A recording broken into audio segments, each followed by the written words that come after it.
Lord. Oh, it's gonna Welcome be a back to great Man show. Down Sports. As you can see, we got a full panel tonight, man. We got 6 squares and we got a guest as well. So we go get into, well, let me introduce the guest. This first time on the panel, this is Briana, not Briana. This is Briana from the No Bull podcast. I have her podcast linked in the description. You can go straight to her YouTube. And what I want y'all to do while we're getting all the preliminaries out the way, y'all go ahead and jump over to No Bull podcast. Subscribe to her right now. And I guarantee you, I don't endorse people that's not going to be good. So y'all can go over there and enjoy all the content over there, mostly basketball, NBA, WNBA, both. So y'all enjoy that. But thanks, Briana, for coming on the panel, man. What's good? How you feel? I'm grateful. I love the vibes. The delay allowed for me to get to know everybody a little bit more. So I'm just grateful to be here. Talk sports. That's what we here for. It's a fine day don't to get talk soft sports. spoken now. Don't get soft spoken now. Oh. You all soft spoken all of a sudden. I want to thank y'all for the delay. It's a fine day to talk sports. Once we get into it, you'll hear my little bass in my voice. Ooh. Oh, okay. Oh. That'll work. Well, if y'all don't know Briana, she's a former collegiate basketball player, 1,000 points scored in high school, over 1,000 points scored in college. She's a guard, left-handed, can't beat me. I'm posting her last up every single time. But I seen her highlights, man. She can go. So we'll see how you do on the panel tonight, man, because Britne and Dominque and Chris and Corey, they can go too. So you gotta be able to hang with them. For real? 2-on-2? A 2-on-2? Not you. I don't want Chris on my team. Whoa. The drunker I get, the wetter that shot is. Stop playing with me. I'm like that. I'm like that. Yeah, man. Make sure y'all go and sub, man. And if y'all haven't subbed already to Sports T, most of y'all already are.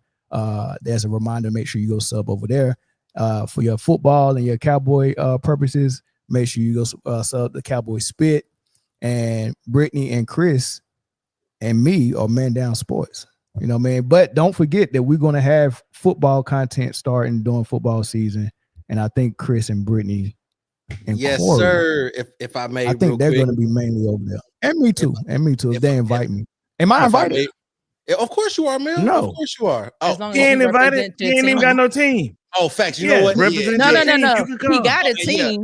No, He just no. don't want to represent them. Hey, if you on this platform accept the Panthers as your team, you can come on the show.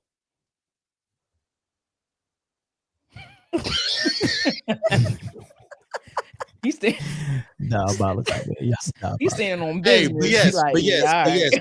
Be on the lookout. Be on the lookout for the All NFL show, man. It'll be starting right before the season starts, man. We'll have all your NFL fixed, man. Don't worry about it. We got you. It's on the way. Yes, sir. And we're representing two. And then we can go ahead and get into our sponsors. I mean, not our sponsors.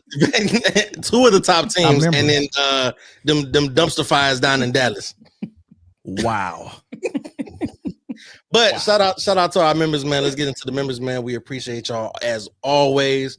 If you're not a member, you're missing out. So go ahead and fix that. But to the members that are there and know what it is, shout out to y'all: Shy Rider, West Sider, Jeffrey Guyot, R Bean, Shay J, WW, Ryan Walters, Taco Master, One Account, Unspoken Voices, Steve Calvert, E King, Cedric Franklin, Taco Master Second Account, Demetrius Day, James Reed, Keith Brazil, Is Not That Serious, Ashley H, Malachi Israel, Big Al Master Chief, Salute, 6'4 Slim, Mary Lewis, Beaver's older brother, Cliff Hill, L. Donald, Savon Arnold, Debo 4735, Wizman Ballin, Zerai Lion, what's up? Eric C, Michael Young, Mr. Corner 21, the real Mr. Cropper, not Croper, B New, Dante, I Mix What I Like, Mikey Brass, Mysterious Black, DC Slim, Jamil Morton, Torrance Hall, Andrea Williams, Simply Hot Takes, and Jermaine Martin, man. We appreciate y'all greatly. And like I said before, if you're not a member already, you are severely lacking. So go ahead and fix that. And shout out to all the moderators in the chat as well, man. Y'all keep doing y'all thing for us and keeping the boss out and keeping everything clean, man. We appreciate y'all. Thank you. Chris, that wasn't bad for a drunk dude. That's pretty good. I like I that. told you I And get better when I get drunker, Yeah. bro. I told you the shot wet. I told you. Yeah, I I gotta respect it. I gotta respect it. I gotta respect it for sure, man. Respect it for sure. All right, man. Y'all ready to get into this first topic? We got everything out the way. Like and subscribe, y'all. Make sure y'all hit the like button. Y'all always cheat us on the likes, and I can't complain too much because y'all at least here. But make sure y'all on the way in hit that like button, because that actually breathes life into the channel, man. You got to hit that like button for us. If you don't do anything else, hit the like button. Facts. Considering and you like I walk said, into the man, house, man, you got to hit the doorbell first. Hit the doorbell before you come in the house. Please and thank you. Wipe your feet up. Who y'all? All right, so this is an old topic that we could have got into last week, but we didn't get into. So we're gonna slide into Daryl Morey this week. No Diddy. Well, fuck it. All Diddy. We're gonna slide into Daryl Morey right now. Daryl Morey. Daryl Morey.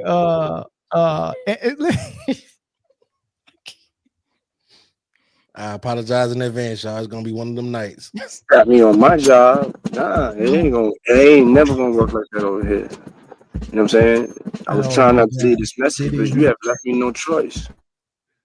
Diddy is in the chat. Thank you, Diddy, for making an appearance on the podcast from prison. All right, Daryl Morey. I think this was via The Athletic. It was an interview, and people have spoken on it. You know, ESPN and other radio stations. They've already spoke on it last week, so we get into it a little bit late. But I want to play for you First Take's response to what Daryl Morey said about the bubble championship, and it was really them reading what he said, reading his comments, and then Stephen A. Smith responding to it. I'm going to play it because I really want to get y'all thoughts on how y'all feel about the bubble. I've never heard Briana's thoughts on what she think about the bubble, so this is gonna be interesting. But I want to play for you what was said, and then I want to get y'all thoughts. Just want our respect. Rob wants his respect. Coach Vogel wants his respect. Our organization want their respect. Laker Nation want their respect. And I want my damn respect too.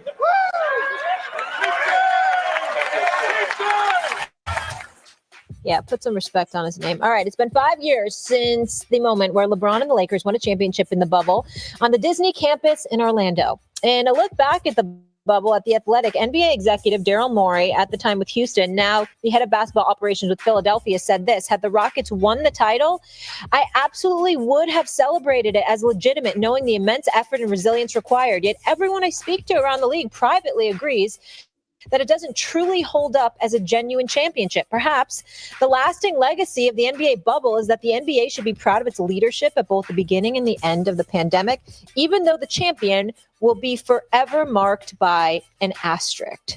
Stephen A. Smith, are those comments fair or foul from Daryl Morey? I think they're very foul.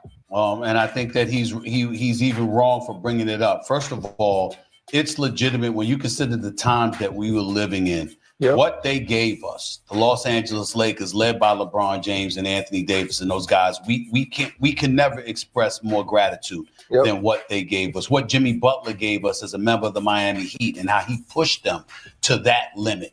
There were people that didn't want to be in the bubble. That is true. But the folks that stayed there, that challenged for a championship, that just provided us all such a reprieve from a pandemic that ravaged this world, for crying out loud. I can't say enough about it. That was a hard thing to do, no question. And I don't think that an asterisk should be a negative in this regard, because they did something a lot of people couldn't do, and even more people wouldn't even want to try. So I think that Daryl Morey was out of pocket saying that. But most importantly, look at what he prefaced his comments with. Had we won a title in Houston, stop right there. You were there for 13 years. All right, Briana, first time on the panel, so you get the first shot at this. First and foremost, Daryl Morey said that if his Rockets would have won in the bubble, they would have celebrated it just as it was a regular championship. But he said the more he talks to people around the league, executive level, that they don't look at it as a real championship. and then Stephen A. kind of attacked Daryl Morey's resume, but he didn't really approach it like I'm trying to see what he was trying to say, because Daryl Morey wasn't one who had that thought. He said that's what everyone else was saying. But your thoughts on the whole situation? So I'm not gonna lie, Daryl do sound a little bitter from just by the way he carried it, but I'm pretty sure there was a little more thought behind what he said. Like there was more conversation. He had so many conversations about it that I'm sure there was more in-depth analysis, perspective that he didn't offer in this one shallow statement that he gave.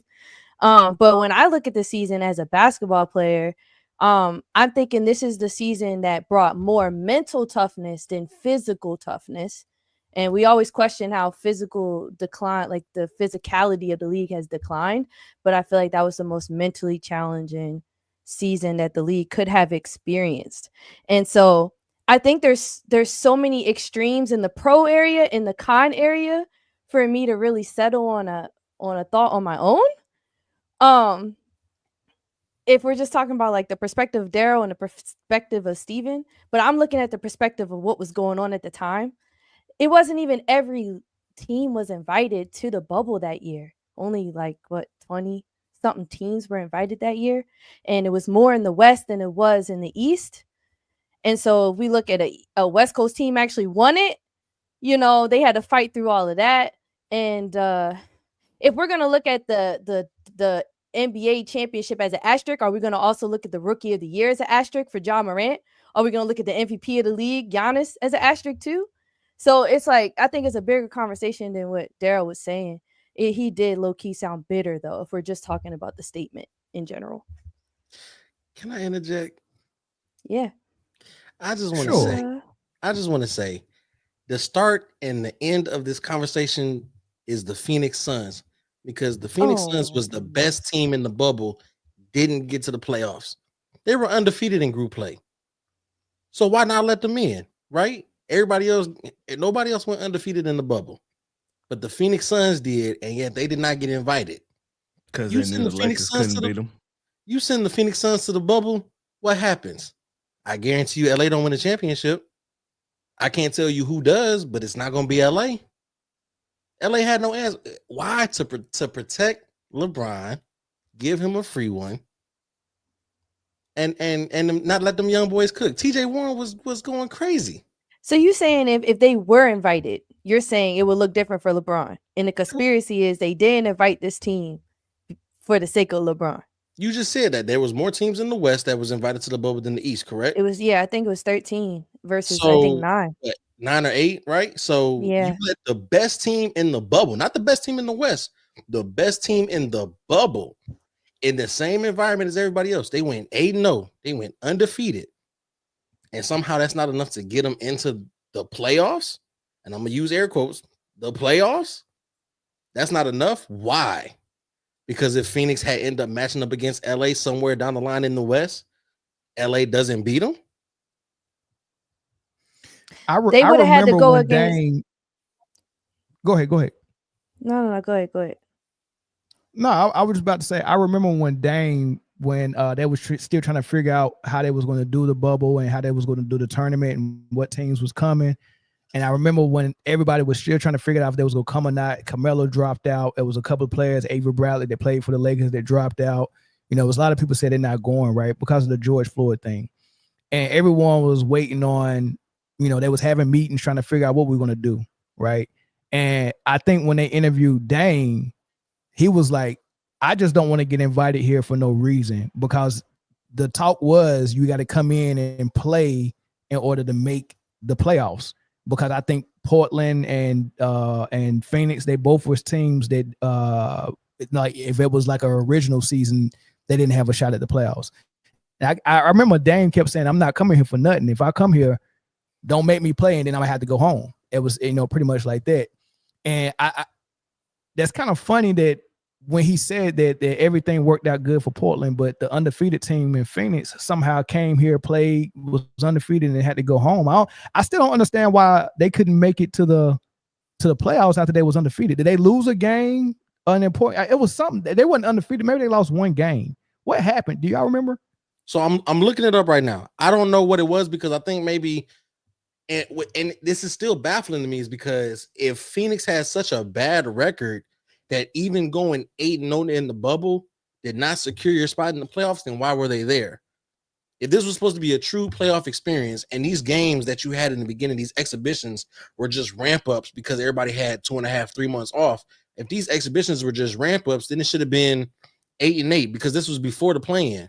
So it should have been 8 from the West. It should have been 8 from the East, right? Bro, they lost a game. They lost a game, and that's why they couldn't.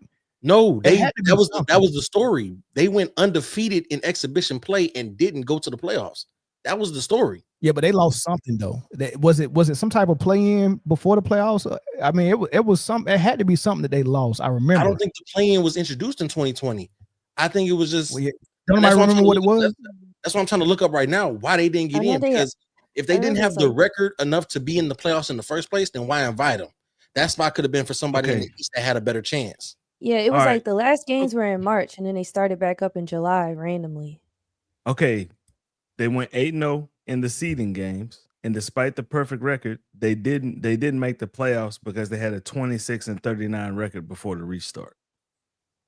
So that 8 games wasn't enough to get them. So they came out there and wasted their time. So, but there was, I guarantee you that somebody else had a record close to that and didn't go 8-0 in the exhibition. See, what was Portland's record? Because I think Dame's mouth in the public is the reason why. Because I don't think they deserve to be there either. And they damn sure didn't go no daggone 8-0 in the bubble, in the exhibition games. While we waiting on that, I'm gonna play this one thing that Dame said, and I want to hear from Britne and Dominque. To me personally, the bubble was way easier. There was really no distractions. We didn't have to travel after games. We was leaving the arena sometimes 10, 11 o'clock after a game, and we would go right back to the hotel, and they had cold pools set up at the pool for us. And we just get our recovery in right after the game. They had food laid out for us, and we go up to our room, lay down. I mean, everything was laid out. It wasn't no plane after, bus to the hotel, check into a room, get situated. It was none of that. It was just like boom, boom, get up the next morning, practice all in one spot. So like our bodies was recovering faster. We was more rested. It was way easier to me. I think that's why you saw a lot of people just killing like that, for real. So physically, and it's kind of what Briana said, it was physically more challenging. Well, I'm sorry, it was physically less challenging, but more mentally challenging. But which one makes it tougher? Because I think the regular playoffs is physically and mentally challenging, right? I think it's both, but it's mentally challenging in different ways, you know. So Dame saying that, Daryl Morey saying that's the consensus around the league that most executives don't look at it as the same thing. Britne and Dominque, how do y'all feel about it? You can go first, Britne. Y'all play too much. Real quick before y'all go. Mute, and you on mute, dog. Go ahead. Real quick before y'all go. I'm on mute. I was on mute. Dom, go ahead. Hold on, before y'all go, real quick. Because apparently this was like the first ever play-in situation, right? It was a 1-game winner gets the 8th seed in the West, and it was between Portland and Memphis, but Memphis had the same record as Phoenix. Phoenix was the only team to go 8-0 in exhibition play. How was Phoenix not the one to play Portland in that play-in game? You see what I mean? Phoenix and Memphis had the same record. That was crazy. At the end of exhibition. At the end of exhibition, they had the same record, 34-39. But yet somehow Memphis got the bump over Phoenix and got that 1 game for the 8th seed against Portland, and Portland ended up beating them. I don't understand, but I digress. Go ahead, ladies. I understand it, and I think, Chris, what you said tracks. The next year they were bumped out in the first round by who? The Phoenix Suns. Essentially the same team. The title is just not genuine. I mean, it's case closed to me. When you get bumped out in the first round, I mean, even the Boston Celtics, they were defending their championship this season. They at least made it to the second round. And obviously we were looking to see them make a much deeper run to be back in the finals again. But I just think that your title becomes fake news when you are supposed to be the best team in the league the year before, you come back with your core team is back. Who they lose? Caruso and Kyle Kuzma? They lost Caldwell Pope too, I think.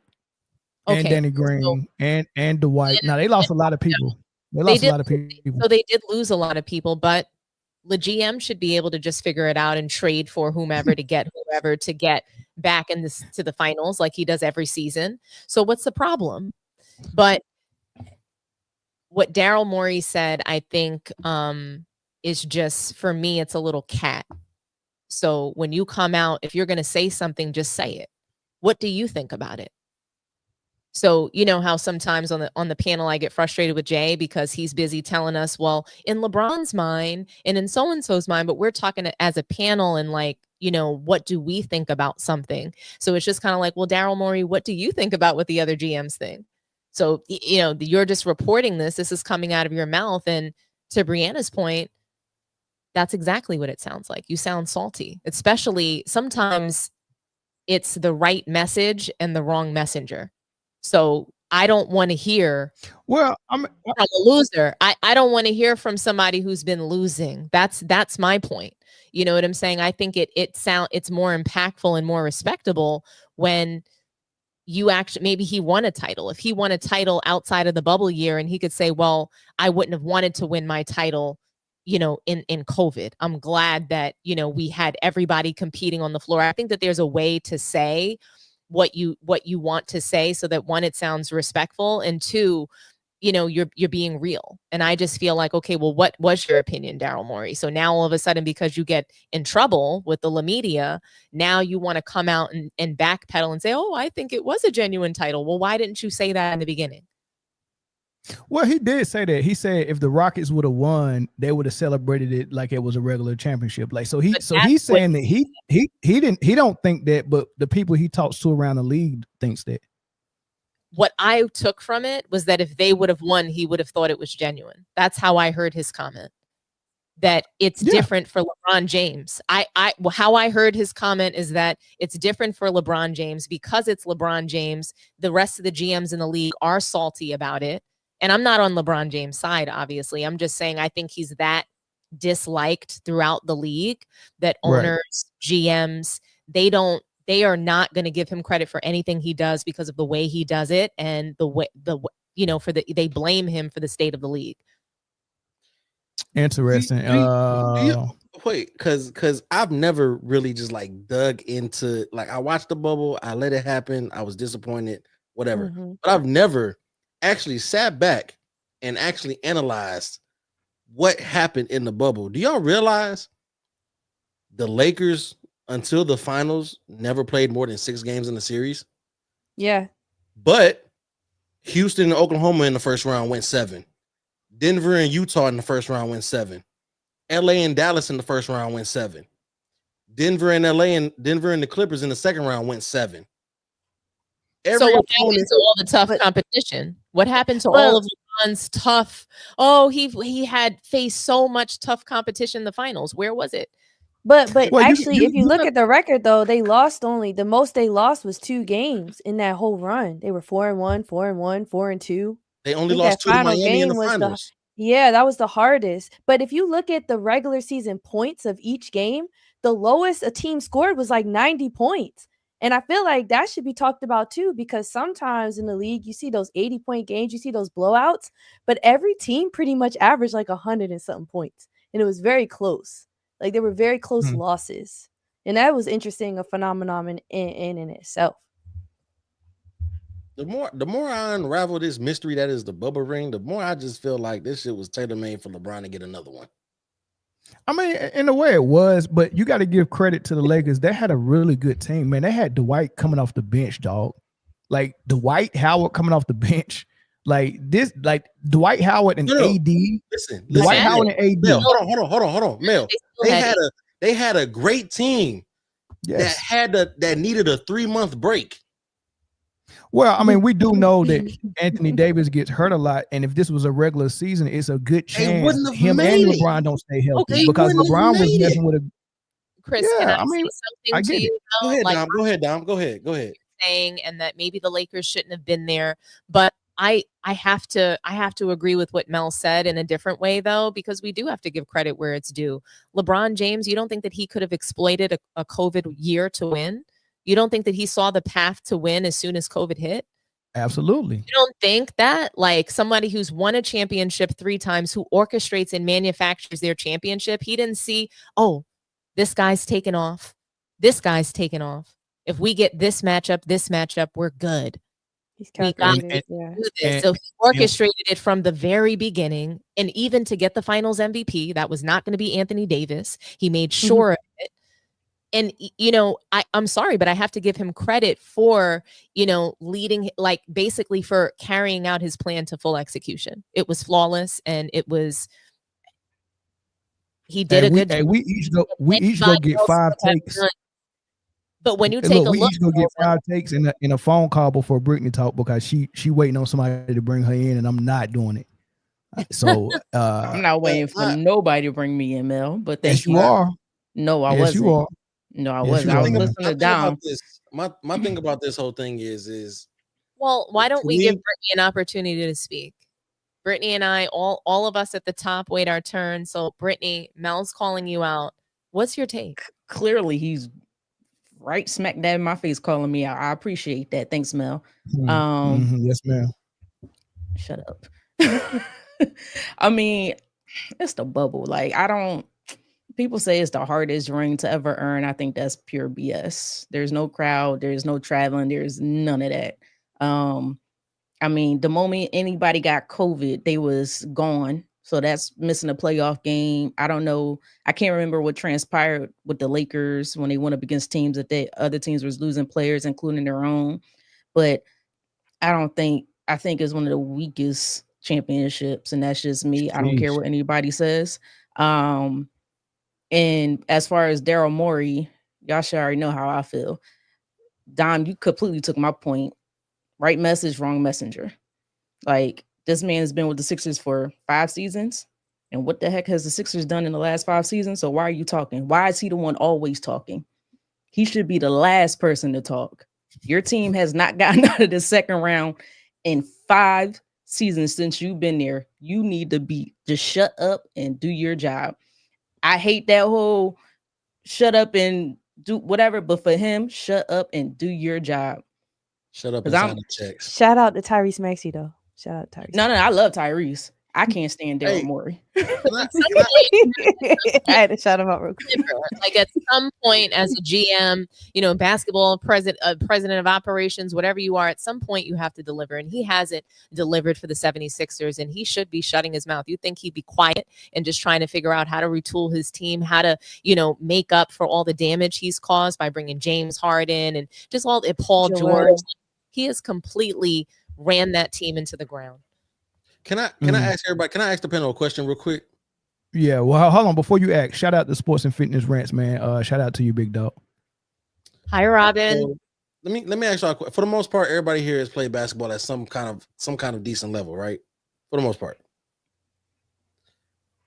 That's not a rhetorical. I need y'all to speak. Oh, a question. Yeah, go ahead. Yeah. Oh, yeah. Okay. I didn't know that was. Oh, yeah. That's a question. Go ahead. Yeah. So in the mental aspect of basketball, right? Wouldn't you think that if in some kind of situation, all you have to do is focus on basketball, would that not be a better situation for you as a professional hooper? If you wasn't making millions of dollars, I feel like they spoiled. They were spoiled. They talking about, we in a hotel, we make PlayStations, Xbox. JaVale McGee was vlogging. You feel what I'm saying? They was doing podcasts in the hotel room. So yeah, I get that point. But for the most part, they talking about this was the most mentally challenging, yada yada yada. Let's side note. At some point in the playoffs, families were invited to sit courtside. They like to eliminate that part of the story, but families were allowed to sit courtside. They just had to have a mask, and the seats were 6 feet apart from other seats. They like to eliminate that from history, right? Moving on. So you had your families there. They could be in the hotel room with you, but you couldn't go nowhere else. So boom, we kill that noise, right? Second of all, you don't have to worry about travel. Your ice tubs is set up for you when you leave. You go from here, you go from the court to the ice bath to your hotel room. Your food was taken care of. You ain't had to worry about none of that. Your family's food was taken care of. You ain't had to worry about none of that. There was nothing mentally taxing. It's just the fact that you kept seeing the same court every day. But to a real hooper, that's not a fucking problem. So what are y'all fucking crying about? I can That's the millions see of dollars part. I can see people getting homesick, but outside of being homesick, I don't mentally taxing that much. I don't. I would be homesick. I would be homesick. Hold on. I would be homesick too until that direct deposit hit of $900,000 a week. But Chris, you, me and Corey speaking from a perspective that nobody else can speak from. Right. Like we've been Thank on you. Navy ships for 3 straight months without seeing land.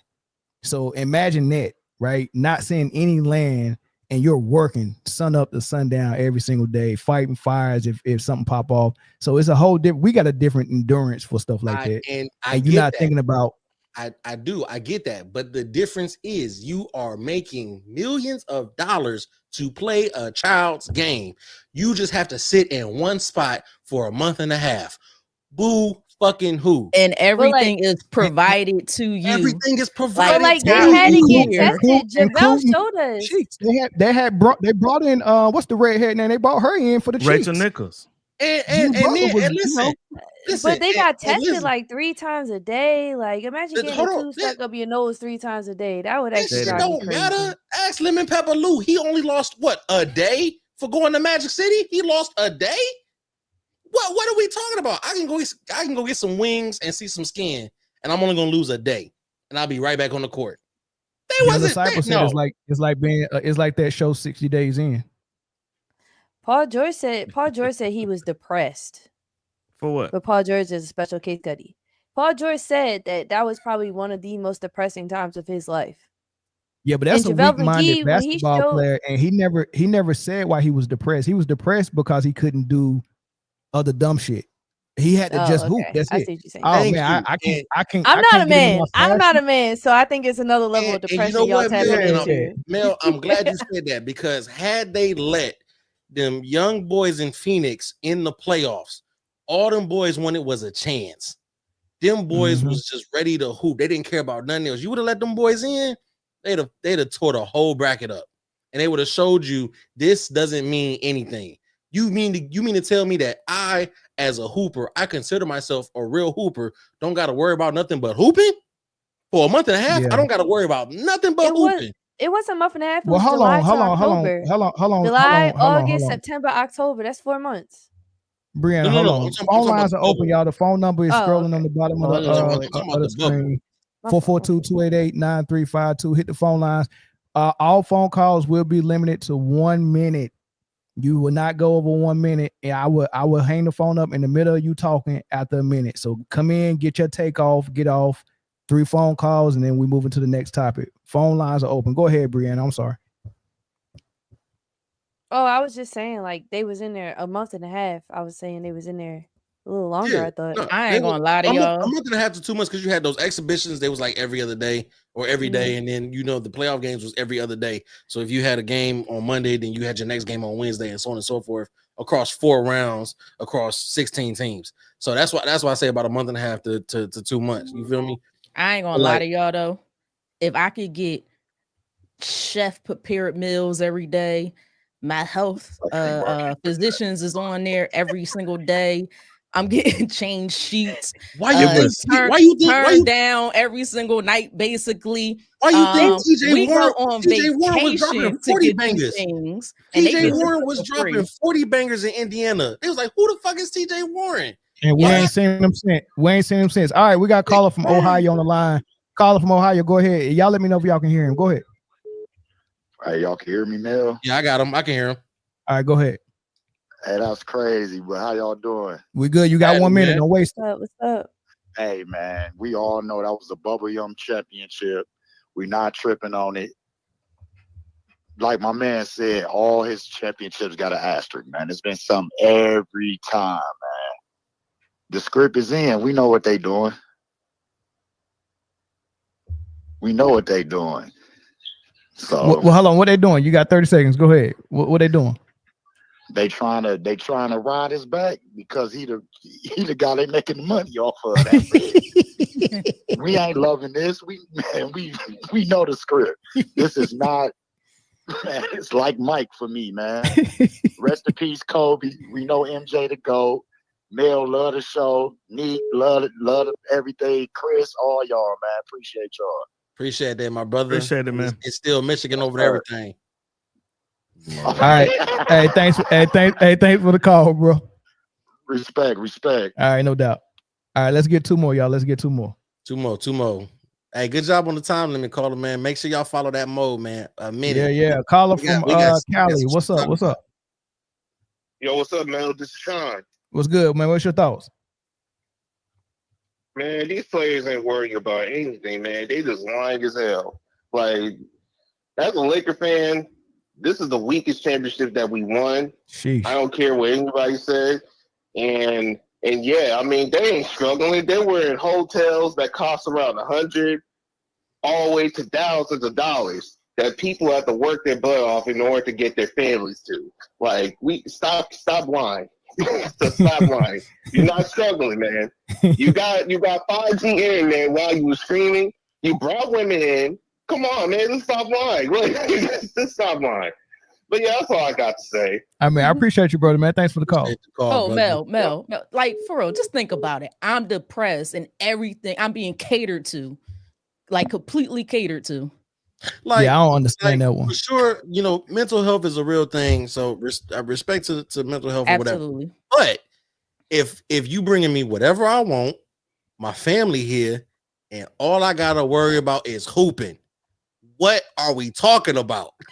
It wasn't whatever they were. JaVale McGee was vlogging. He was showing they had box lunches. Yeah, that's wild. Somebody I'm asked who's telling you, it was everybody's not name. whatever I they thought we had the names up here. Let me see if I can put the I got names you. up. Don't worry. I got it. Oh, got it. Thank you. Yeah, but the lady at the top left, that's Briana from the No Bull Podcast. While we got 275 people on both our channels, No Bull Podcast, y'all go and subscribe. That's where you can find her every day doing NBA and WNBA topics. Briana is a former collegiate basketball player. She can hoop. I vouch for it, right? She can hoop. And she know her stuff, man. So go ahead and go and give her a subscription on YouTube, No Bull Podcast, and the link is in my description box, so y'all can get to it a little easier. Do that, man. Do that as a favor to man down. And there's her name right there. Boom, names are up. There we go. Thanks. You mind if I respond to one comment real quick? Yes, sir. All right, I want to respond to this comment. So, what happened if Kawhi would have won? I'm gonna tell you this right now. Me personally, and I can't speak for everybody else. Me personally, whoever would have won that championship would have had an asterisk next to it because of the 3-month layoff. But I will say this: the only championship that I would have had close to an amount of respect for is if Phoenix would have won it all, because Phoenix showed in the beginning that they was really there to hoop, and if Phoenix would have did the 8-game exhibition, they went 8-0, and if they would have got a chance in the playoffs and then went all the way and won, that it would still have that asterisk because of the 3 months, but that would have been the one I would have respected the most. But if anybody else would have won, they would still have an asterisk for me. That's to answer your question. All right, we got a caller from Texas. This is the last caller. Go ahead. Hey man, tell Chris stop capping, man. He do a whole lot of capping. It was only bottom feed teams, bro. Them the only teams that wasn't invited. So them the teams that had no chance of making the playoffs. The Suns didn't make it because of their pre-bubble record. That was the best team in the bubble, though. Hold on. And I don't. Hold on. Hey, man, I only got 1 minute. Why you cutting me off, bro? Hold on, young, real quick. Just why that point is fresh. I do want to, and shout out to you, my boy. You know you my dog. I just want to admit to that point. I want to rebuttal. No, you be capping. No, listen. I want to rebuttal. I mentioned earlier. I don't know if you missed it, but I mentioned earlier. Yeah, Chris, that's not fair, man. He got 1 minute, man. Rebuttal when he hangs up. Go ahead, young. Hold that thought, Chris. Go ahead. All right, go ahead. My bad. Go ahead. Go ahead, Chris. Okay, quick rebuttal. I had said that after the 8-0 exhibition run, right? They had the same record as Memphis. Memphis. So Memphis didn't have no business being in there either. Chris is called tiebreakers, bro. Love basketball, bro. Before you get up here, y'all be talking, bro. No, I understand tiebreakers, but I feel like So who had the tiebreaker? Chris? So, but if we count all the stuff pre-bubble, who had the tiebreaker, Chris? We count all the stuff in the exhibition, then it should have been Chris. Hold on. Chris, why was the Lakers the number one team in the bubble? I'm saying seeding. Why was they the number one team? Hold on, brother. Because it was a whack season. It was definitely a whack season. It's because of the pre-bubble. I'm saying when the pandemic hit, the Lakers was number one in the West. That was a whole separate season, man. This is a tournament, dog. This is the NIT. That was a whole separate season. And imagine having a regular season. I'm answering the questions. I'm answering the questions that y'all asking, bro. Y'all saying why didn't the Suns make it? And then y'all say, and then y'all talking about the next year, bro. The next year, LeBron and AD missed half the season. Which would have happened if it wasn't for a break in the middle of the season in 2020. That's the whole point. But go ahead. You can crystal ball that. You can crystal ball that, bro. Yeah, we can crystal ball it. I can set my clock on AD or LeBron missing some time while they was with the Lakers. I can set my clock on that. They ain't getting through 82 games without missing 20. Yeah, you're right. You're right. So what happened in 2023 when they went to the Western Conference Finals? What we bragging? Are we bragging about that? Western Conference Finals? We bragging? You talking about them not getting through a season? I'm showing you a season they got through. How many games did they play that season, Big Dog? They both played 70 plus. 70 plus? Yeah, that's what I said. 70 plus games. Why not 82? Man, bro, tomato, nigga. They went to the Western Conference Finals, bro. Well, how about tomato? I'm throwing you off the stage. Tomatoes off the stage, Big Dog. Okay. Hey, you got 30 seconds. Go ahead.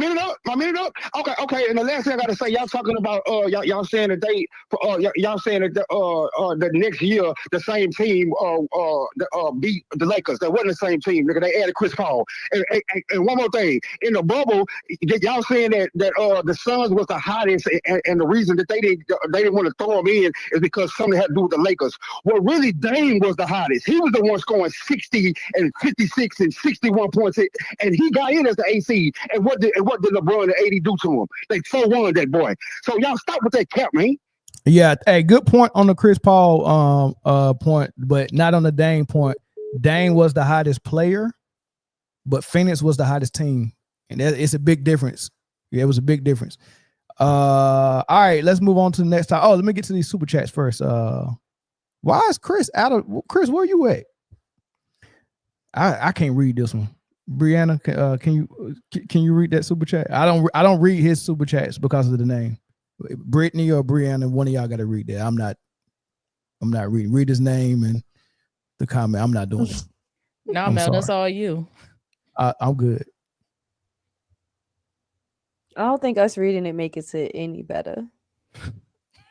That makes it better if y'all read it seriously.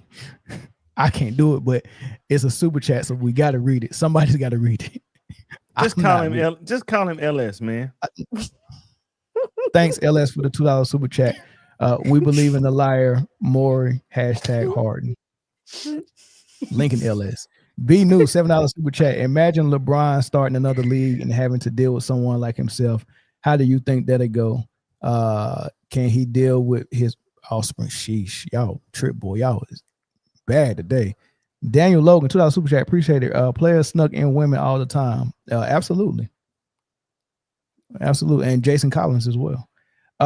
Ghost of what? I don't know. Oh, he was in my live. Ghost of Gratis, I think. He's been there. Oh, before. good. Read that, dude. Yeah. Never forget, while we was in the streets, Lil Bum and CP3 were deriding Obama and refusing to boycott the for BLM. Mentally challenging, quote unquote, my crusty ass. Preach. Get him, dummy. Get him, dummy.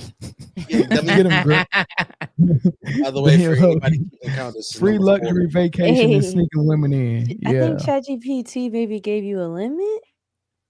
Nah, they didn't. Why do all Lacan fans sound emotional? Lacan is a new one. I haven't heard that one. Yeah, Lacon's crazy. Lacan, crazy. Chrome Black. Is that are you describing your pistol? Every championship counts, but it's context that hurts that chip. Not only the lockdown, but Miami was a depleted team. Yeah, y'all got to remember, man, Django Jimmy was doing his best to keep them in that series. And Bam was on one arm. Remember, he had a really bad shoulder injury. He shouldn't have been playing. He was playing with one arm. Like the video, please like the video. And go subscribe to Sports T and go subscribe to No Bull Podcast. If you know Bull, or if you know Bull, you know ball. Yeah, that's what it is. Yes, and talk to me nice. That's tough. I like those. That. Yeah. Talk to me Cowboy nice. spit too. Cheers. Cowboy Cheers. spit. If you know Bull, you know ball. I don't know Bull. Hey, man, you know what, man? I can't wait for this football podcast to jump off, man. It's okay. That's what I'm talking about. Bobo Kelly. I know a person named Hobo Kelly, and he can dance, but he was a hobo. But Young Disciple is blasphemy. LeBron missing 27 games the year that they made it to the Western Conference Final. Check that boy next time. You see how they be lying? I know. You can set your clock on them boys missing 20 plus games. That might have been the year he had the growing issue. I'm calling in to see why my name is prohibited. It's not prohibited no more, man. He said it last week. No, I did. I made a mistake. You got me last week. You got me last week because hey, we ain't gonna be able to move to the next topic. But I appreciate these super chats. Daniel Logan, I respect Bubble less because I respect the Bubble less because Kyrie and players were trying to protest for Black Lives Matter, but Lacan was fighting to play. He was fighting to play for the reason that Dominque, allegedly for the reason that Dominque, because he saw an easy path to a ring. I get that. And he knew he had to get a ring to try to catch catch Kobe or Mike, so he needed that. Heated arguments just to get a weak fourth ring. That's true. Who is Hobo Kelly? Go on the corner of Martin Luther King and Greensboro and Random and Road, and you will see Hobo Kelly. He's still out there. The only black man I know with blonde hair and blue eyes. Nice. And he black as smut. Nice. Y'all ready for the next topic?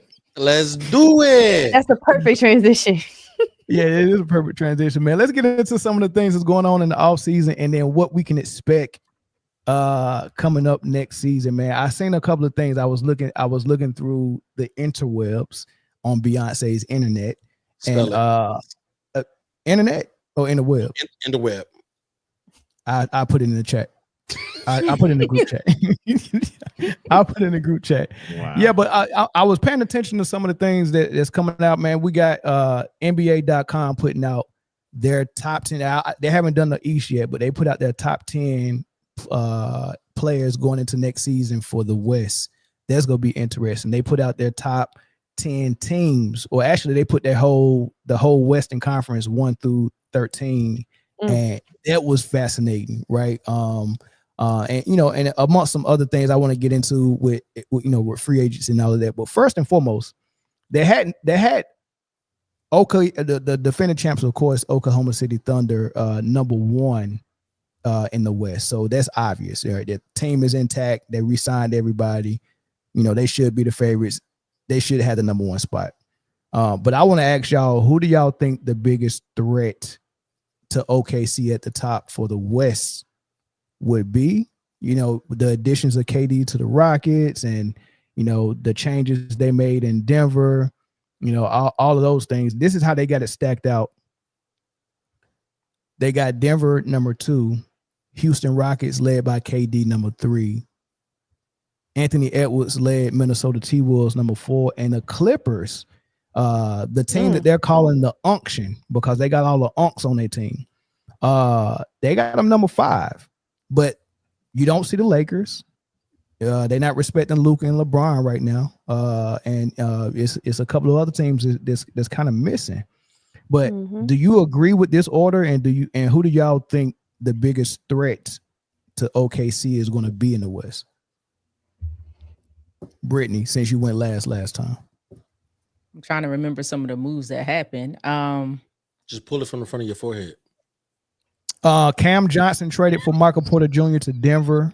So that, you know, Michael Porter Jr. with that salary cap, they opened up a little bit of space, so they got a couple of more bench players to go with it as well. Of course, Rockets. Yeah, I'm done. I'm done. All right. I'm done. Or do you agree with the order? I'm gonna be straight up. If they stay healthy, and that's the problem, I think they're getting older, and health is a big issue. But I still think they're one of the deepest teams, and that's the Clippers. But that health is the biggest factor for me. I don't believe in Denver, in my opinion. You can say what you want. I don't really care about the one championship ring that they had. I'm big on consistency, but for me, it's going to be the Clippers. I just wish they would stay healthy. Like if Kawhi could play a whole season and that team stays healthy, that's a deep team. The depth on that team could compete with anybody, even OKC, and the experience on that team.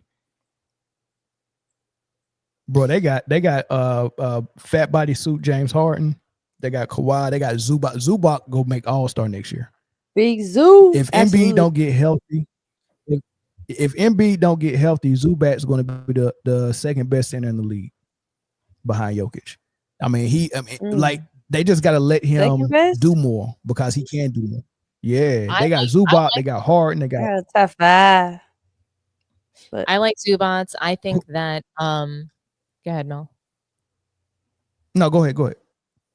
I think that Rockets are going to be I think they're going to be an instant, competitor for OKC. I don't know that they're truly going to challenge the throne though, if that makes sense. So I think that I don't want to call them fake news, but I think that not LeBron, Kevin Durant is at a point in a stage, and he's at like a critical crossroads in his career. And so he's got to win this year or the next year.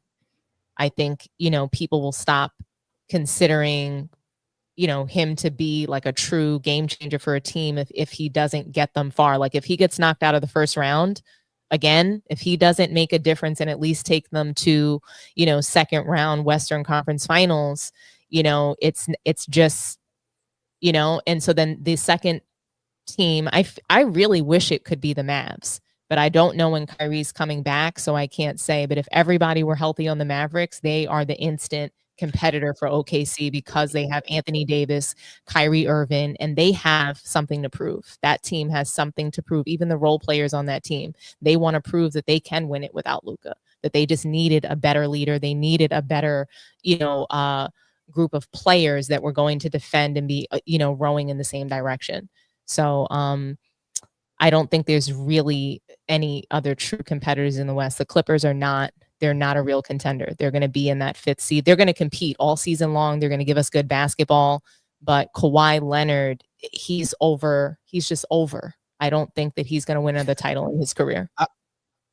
I like that Mavs take. I mean, I mean, even without Kyrie, Dominque, I like Britne said, I really do like the Clippers. Stop trying to steal my thunder, man.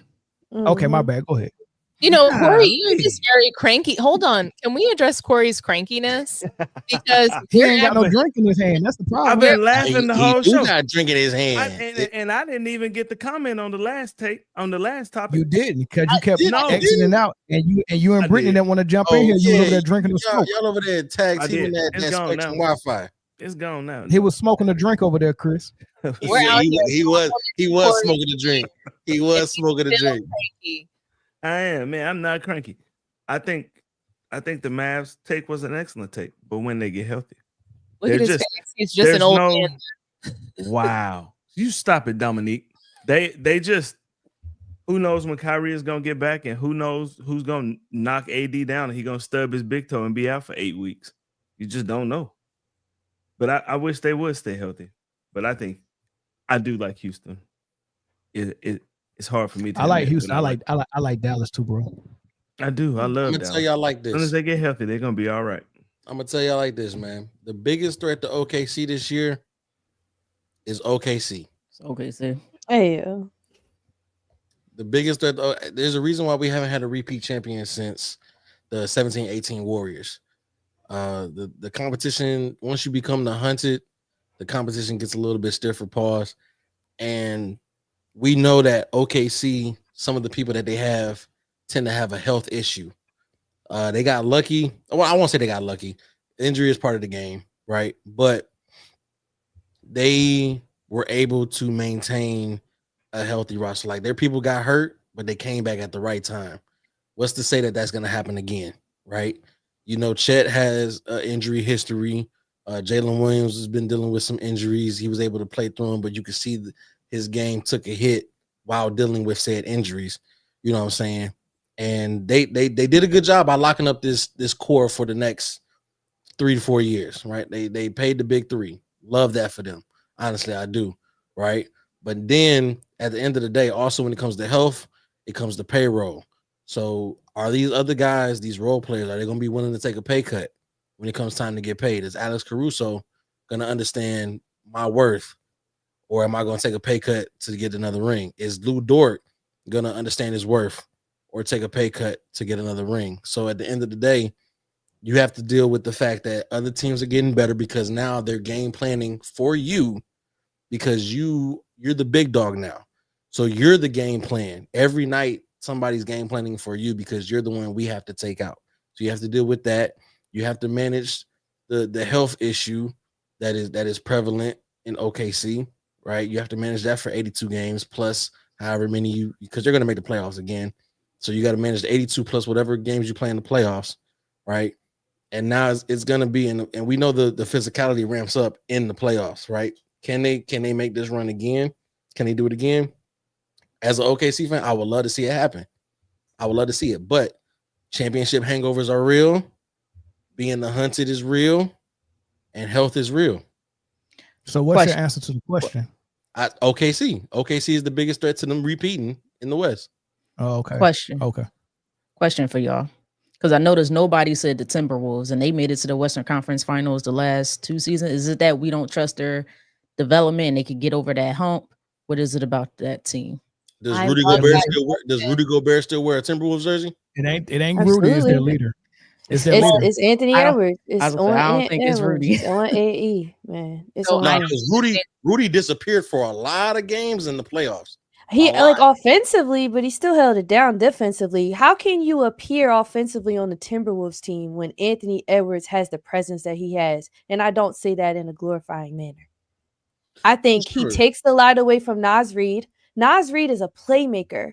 And they had him in the forward position, and they moved him to like a guard. You saw him at the top of the key a lot. And that's where I think he really shines. He can create plays. He has great court vision. But so much attention is focused to Anthony Edwards, not because he's out. I mean, he's a good player, don't get me wrong. But I think if he was a better leader, he can make the guys around him better. And they don't have to work so hard to get their buckets and kind of just like wait their turn. That's the type of offense that the Wolves have. And I feel like that's why I hate to see them at 4th. I really do. It's frustrating. There's the only no grab reason. they got was There's no reason for Anthony Edwards to take more threes than Steph Curry in the season. Absolutely not. No. I don't think that it's I don't think the Timberwolves issue is Anthony Edwards' leadership. I actually think he's a pretty decent leader. He says the right things. He encourages his teammates. They seem to want to follow him. I don't think that he has bad leadership on his team. I do think that they don't have the best coach. He makes awful decisions down the stretch. And I think that Anthony Edwards, he was never a 3-point shooter before this season. Where did he go? To the Olympics and get brainwashed by Steph Curry and LeBron James and the crew. His behavior completely changed during and post Olympics. And it is really just a true disappointment. And, I'm sad about, the trajectory of his career. I mean, he's got personal issues. And then on top of it, he's coming into the league with this kind of conduct, just like jacking up threes because one of his little buddies told him to do that. And it's just like, he even talked earlier in the season about advice that Michael Jordan gave him. And he's trying to turn it around. So in all fairness to Anthony Edwards and his leadership, he's trying to seek out counsel from the old heads. He's trying to find his game back and I guess the confidence to do what he was doing prior to the season, because this was a complete, I would say, 360 for Anthony Edwards, or 180 or whatever you want to call it. This is not his normal game, and it was a very disappointing season. I'm disappointed in him and the Timberwolves for allowing this, for perpetuating it, but I think that there's a lot of blame to go around for the Timberwolves. But also, to get to my main point, the Timberwolves are not a threat to anybody in the West because of who else is playing. They were in the Western Conference Finals. That wasn't a testament to what they've done. It was a testament to the state of the NBA and what the West Coast was last season. There was a bunch of depleted teams, and it was the matchups. They had the Lakers in the first round. They had the Warriors without Steph Curry. So when you take a look at their path to the Western Conference Finals this year, it was a little easier than the prior season, where I felt like their team was playing better basketball, because they didn't deserve to be there this season. I think they'll get a little bit better if they got a leader in Mike Conley, but I think of course he's on his downward spiral as a player. He's past his prime, but they got Rob Dillingham out there. If they can figure out a way where they can get his downward what? His downward what? What I say? His downward sparrow. That's a bird, my guy. A downward sparrow. Rob Dillingham. You've never heard that before? You never heard somebody spiral under control? Spiral. It's downward spiral. You said sparrow. sparrow. North Carolina, dude. You said downward sparrow. I can try to say that name 5 times. Oh, that word 5 times in a row, and it's going to sound the same exact way. No, Mel, do you say salmon or salmon? Probably both. Just depending on, just depending on if I feel like code switching. Listen, look, in the comments, they heard it. They heard downward sparrow, brother. Well, my reading and my English is a little bit off. I thought that on the screen was Gay Darnell when I first saw it. So I mean, I was like, who's Gay Darnell and why is he watching the show? Well, I have to say, Mel, Chris called it earlier. Chris called it perfectly earlier. Mel has the best language and grammar for CC0 fans. Man, listen. Hey, look, I'm looking at my phone. I can't wait. Our last topic, we go kind of touch a little bit of football, a little bit. I think the game is already over with Shador and LeBron James just tweeted. Let me tell you what LeBron James just tweeted. No, did he? He tweeted, and I don't want to hear that it's only preseason BS, because if he was out there not going in, y'all would be on his ass about it. So give credit and grace, lames. Thanks, King James. Man, this dude threw 2 touchdowns. He got 113 quarterback rating. He was 11 for 18. I think he rushed for 122 yards. He was out there destroying. 122. This the dude that said wasn't a good athlete. He was out there destroying, man. So shout out to Shador, man, and we'll get to that a little bit later. But throw them wrist up for Shador, man. Throw them wrist up, man. Shout out to Shador. Yeah, for sure, man. Yeah, put him up there, man. For sure. So y'all not gonna throw the wrist up. Y'all don't fuck with Shador. I all 4 of y'all. On the yeah, they're not. Yeah. So another thing that was out there. I mean, we'll move on from the contenders. I mean, because it ain't really no.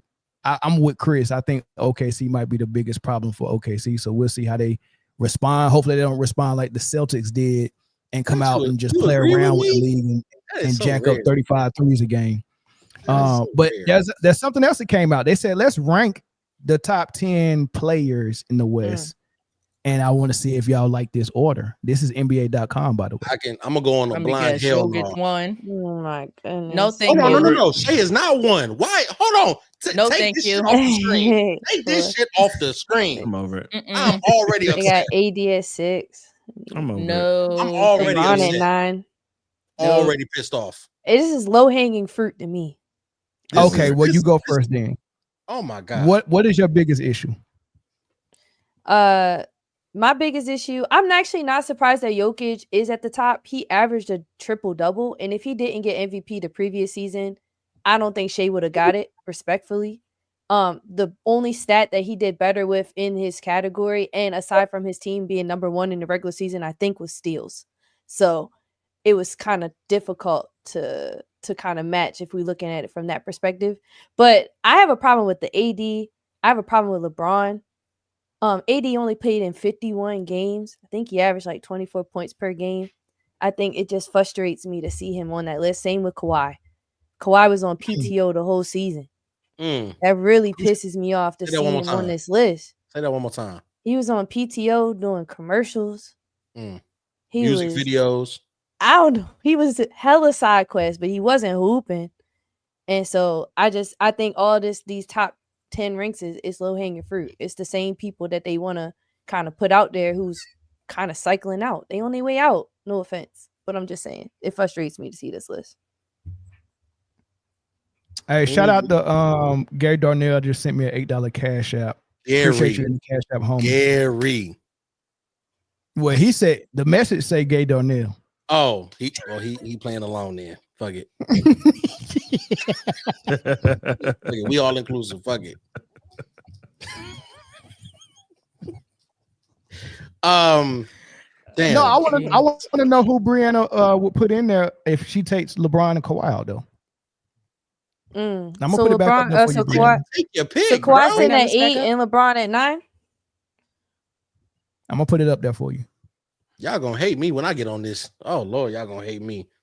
Everybody in the comments gonna call me crazy. I'm gonna shuffle this whole motherfucking list. Who I'm taking out for Kawhi, LeBron, and Victor on there? These are people that, and so this projected for next year. This whole list can get hurt. I think that's what frustrates me. They not holding it down for us when we want to show up and watch basketball. That's what I'm saying. Golly. Well, first thing I'm doing is putting Shea number 1. Facts. For sure. Facts. Shea is number 1. I'm never putting a not reigning MVP over a reigning MVP. That is just asinine. That's not fucking happening. Shea is number 1. I'm gonna put Giannis on this list. Yeah, no, Giannis was crazy. That's probably who you could take LeBron out for and put Giannis at. I'm gonna put Giannis on this list. I'm also gonna put Jalen Brunson on this list. The fact that he's outside top 10, I feel like he's an underdog. That's kind of a strong take. I hold don't on. think Is this so, only the because- West though, or is this the That's whole? just Oh, yeah, the it's West. only the West. It's Oh, this is only just the the West. You're right. You're right. Oh. So no Ja Morant? It makes fuck no. No, I'm not sorry. putting Nah, he got No. he got to get his stuff together. That was a little rude to Ja Morant. I apologize. This is just the West. You're right though. If this is just the West. Yeah, it's just the West. If this is just the West. Kyrie hurt, right? Hold the hell Yeah. on. I mean, if we put hurt players up there. Hold on. If this is just the West, Only where the ACL, hell is yeah. Devin Booker? Yeah, that too. Yeah, that's The that's a Suns daggone good though. question. Yeah. But look at his team. The Suns. It don't look at him. Look The at Suns him. They calling them the Phoenix Buns. They terrible. But this He's is probably a top 15. this is But a I still player being list. on that It's not a team. team list. Hold on. Yeah, But- I think he's top 10 hold in the on, West. Hold though. on. So we penalizing Devin Booker for his team, but we not penalizing plain clothes Anthony Davis, plain clothes Kawhi Leonard. Let's be fucking for real. Devin Booker played more games than both of them. He got a point. I'm talking about from a team perspective. I wouldn't expect him to get. But it's not a team list. It's an individual list. It's an individual list, but I think the team that they play on still matters. Does it? You're not gonna, if you're Because AD don't even play on his team. He on that list. I'm a Maverick fan. I know he don't play. When he came back, he actually contributed a lot. Yeah, like 7-8 games The first right at the game end he of the came season. back, he had a double at halftime. But the and then Kawhi is the same thing. If we're gonna go off of Agreed. that, Agree. I don't disagree. Oh shit. damn. What is with y'all in this trash ass internet, man? God damn. Pay y'all bills. Hey, Briana got loud and the Wi-Fi just Kick that Hey, ass hey, you're not used to this. This volume is different. We whispering here. So is this predicting next year? Or is this what happened last year? This list predicting next year. This is their projections. This is Or not prediction for next year. I wouldn't even say projections. They said that this is their top 10 in the West going into the season, not projecting what they think how they're going to play. So They're just saying this is the top 10. This is the top 10 going into next Yes. season. When did There's Kyrie no get way. hurt? I'm He sorry. got hurt Brittany. right I'm sorry, before. Brittany. I have to spaz. I have to spaz. There's Go do no your way. thing. There's no way you have Nikola Jokic. Cool, granted, what he does on offense, triple-double savant, what the fuck ever. Cool. I'm not putting somebody who plays 50% of the game and is not the reigning MVP, the reigning scoring champ, the reigning champion, and the reigning finals MVP. I'm not putting him over the person that has all 5 of that. Plays 100% of the game, reigning MVP, reigning champion, reigning finals MVP. No, absolutely not. Second of all, the disrespect to Devin Booker is absolutely insane, because this is based off of individual skill, right? You're putting Nikola Jokic up over Shai Gilgeous. We know that Denver team finna be hot buns. We know that team finna be absolutely garbage, but you're putting Jokic over Shai. Just so we're not penalizing Jokic for his team. Why are we penalizing Devin Booker? Devin Booker is definitely a top 10 player in the West. I would put him over LeBron. Chris, you said that they're gonna be hot buns, but according to the same group of people, they the next biggest threat to Oklahoma. Who's the next biggest threat? Yeah, pull up that list again. Jokic and the Nuggets are the next biggest threat. That's what NBA.com said. I want y'all to do me. I don't want y'all to do me a quick favor off the top of the dome. No Google, no ChatGPT. Name me somebody on that Denver Nuggets team right now that can shoot a 3. Cam Johnson. One person out of 15 by point and fucking. You just looked at it. You just looked at it, man. There's one person on that team out of 15 players. Hold on, that can Chris. shoot a 3. Chris, Cam Johnson's name is on the screen. He beat the rules. I said Google or ChatGPT. He beat the rules. But true. even still, that's Right, one facts. person that can shoot a 3.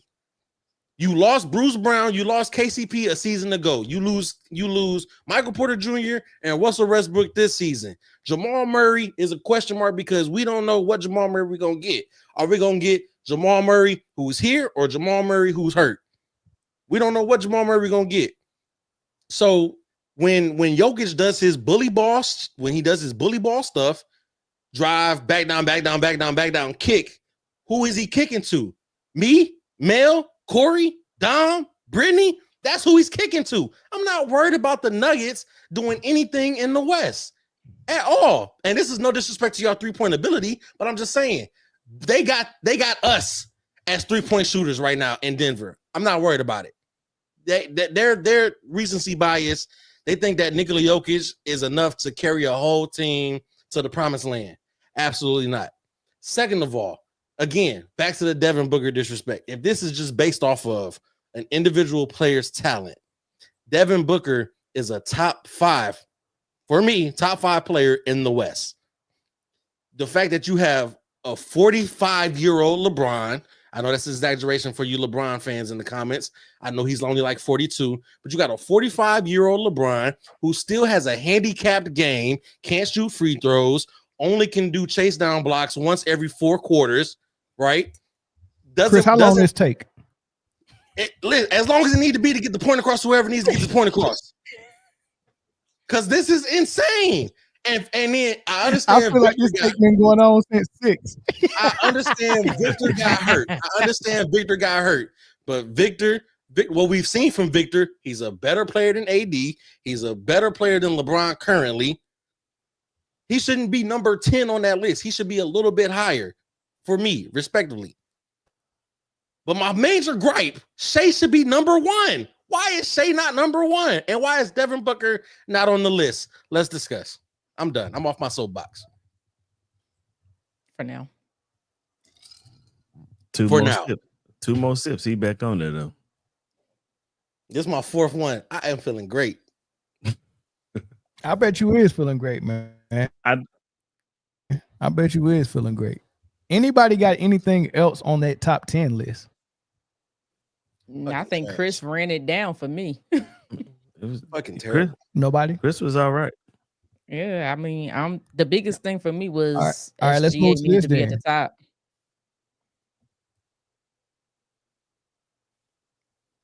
Yeah, that's pretty much for me too. And freaking and I'm with Chris on Booker. Booker needs to be in there as well, for sure. Can't think of nobody else. If gotta Kyrie be, was gotta healthy, be I Booker. say They he ain't have need to be James on in there there. either, which is surprising. Yeah, I think same I thing with me, agree. Corey. Kyrie. If Kyrie was healthy, he need to be in that list. But But health is his we, issue. we already know what it is with Kyrie. We know that the media is not going to give Kyrie the respect that he deserves because of thing. And I hate it so much, but because of what happens off the court, they impact that on the court. Us Correct. 6 up here, well, us 5 plus Briana, I hope she has the sense to understand that Kyrie is a savant with the basketball. Kyrie should be a top 75 player all time. Kyrie should be in the top 10 player conversation for the West, should be in the top 20 conversation for the league. We know what Kyrie is, right? Granted, we're not going to see him this year because of his ACL injury. Rest up to him, get well soon, speedy recovery. But the disrespect on Kyrie because of what happens off the court, which is nobody's business but his, honestly. But the disrespect has to stop because we know what this man is on the court. Who can guard him? Who? Yeah. Nobody. So listen, as far as free agents go, I kind of wanted to approach it from a sense of the guys who haven't been signed yet that we would expect to be signed already. I think these guys could absolutely help teams. They're low key though. You know, these guys are low key. And what I want to do is throw the name out there. I want to challenge y'all to something. I'm gonna give you a name of a guy who hasn't been signed yet, and I want you to tell me where he could go and fit and help us a ball club right now. And these names are gonna be challenging. So, but I want to see who can give me the best fit for this guy. Bronny. Right. Oh, he's not a free agent. My bad. I'm gonna start with Chris. You going last because you talkative as hell tonight. I'm gonna go with Dom first. Dominique. Stop hating. And this is gonna be. I love the fact that I'm giving you this guy. Ben Simmons. Who should pick him up? Who could he help? I think Ben Simmons could help the YMCA. He could help a variety of teams. No, I think he could go to the Knicks. I think he could go to the Mavs. I think that Ben Simmons should go to a team who he's going to be at the end of the bench. So that's where he belongs. So that's any team. So Ben Simmons can go to any team, be at the end of the bench, wear jewelry and clothing, not his basketball uniform, prepare for his Met Gala appearance. He's just not, he can go to any team. Doesn't matter. He's a non-factor. They're not going to fire him for whatever reason. He should just be cut and waived. He should not be on any team. He does not deserve the opportunity of playing in the NBA. He's a complete disgrace, but he can go to any team, be at the end of the bench. All right, you play too much. All right, so well, since you're the first one to go right now, you're ranked number 1 on that tape. You're ranked number 1. All right, but I got a feeling you're not gonna stay number 1. Britne. Ben Imani Simmons? Bates. Oh no, I want Ben Simmons. Like, come on. Too late. God dang. Imani Bates. Imani He did that Bates. shit on purpose. Right. I know this man. I wanted Ben Simmons. Imani Bates. I bet you did. What school did Imani Bates come from? He came from 2 schools. He played for He was in the G Penny League for a Hardaway. little bit, right? Yeah, with Cleveland, and was lighting it up. He's the Shedeur Sanders of the NBA. Is he a guard or a forward? I can't remember. All right, well, I got to give Chris Imani Bates then because you're not familiar with this game. I Chris, can't Imani remember. Bates. I can't remember you right said now. I want who you was gonna give me last. Don't do that. Mm-mm. Matter of fact, Imani give- Bates. I don't know. Give Briana Imani Bates. Briana. Imani Bates. Where should he go? Who could he help? Was he on Cleveland? Where Yes, he he at? was. Nobody's familiar with Imani Bates. I know him. I just can't remember his That's position. the problem with the NBA, and that's the problem with the NBA. This kid should absolutely be on the roster. This kid should absolutely be on. He's I'ma not on throw a Imani roster Bates because out. of Ronnie James. You should have gave me Imani Bates. Ronnie James is All right, what you take Imani Bates then? Imani Bates could go to Houston. He can go to Atlanta. Small forward. Atlanta is a good one. He could Atlanta is go- a good one. Yeah, no, I'm just saying, like, anything that gives Kevin Durant a little bit of relief in scoring. If he goes out injured, you know, he likes to get those little MCLs during the season. So another small forward on the team for Houston that can't hurt, you know, just to give him a little bit of a break in his older age and the alopecia and all of that. Watch him off. Watch him off. But, you know, and the ashiness and Watch him off. the following of other who's Watch he your gonna ball. follow? Watch your ball. Yeah. Watch your ball. I was letting No, you rock. I was letting you rock. He's gonna follow Ime Udoka. He's gonna I was- wind up in hotels with a bunch of girls. I was letting you rock, Dom. Not Ime. That's You hilarious. started getting out of pocket. You started getting. I was letting you rock, Dom. It's just he can't help it. It's that all that beta energy. You know what I'm saying? Oh my God. Moving on. Brittany, next person. God damn. All right, Britne. I'm going to Briana. Al Horford. Who All can he love, help? Dom. All love. Oh, I honestly was surprised when I saw him on the free agency and then that the Celtics did not re-sign him. I was pleasantly I was surprised. I'm not gonna lie. And I feel like this might be his last year. Mhm. So last year, big man. Let's send Al to back to Boston. let's send him to the Pelicans. Because we With got Joe Zion Dumars. Williams. You feel me? Zion might, we don't know what can happen with Zion. No, we do Let's know. get in there, calm him down with Poole. I think the Pelicans are low-key sleepers this year. If you look at their whole roster, it's pretty tough. I put them on the Pelicans. Rock out. Okay. They might need a center. Chris. What's up? Talk to me. Who need a point guard that can play two guard, small forward, and power forward? It's a defensive stopper and a heck of an athlete. And I'm talking about Gary Payton Jr. Gary Payton Jr.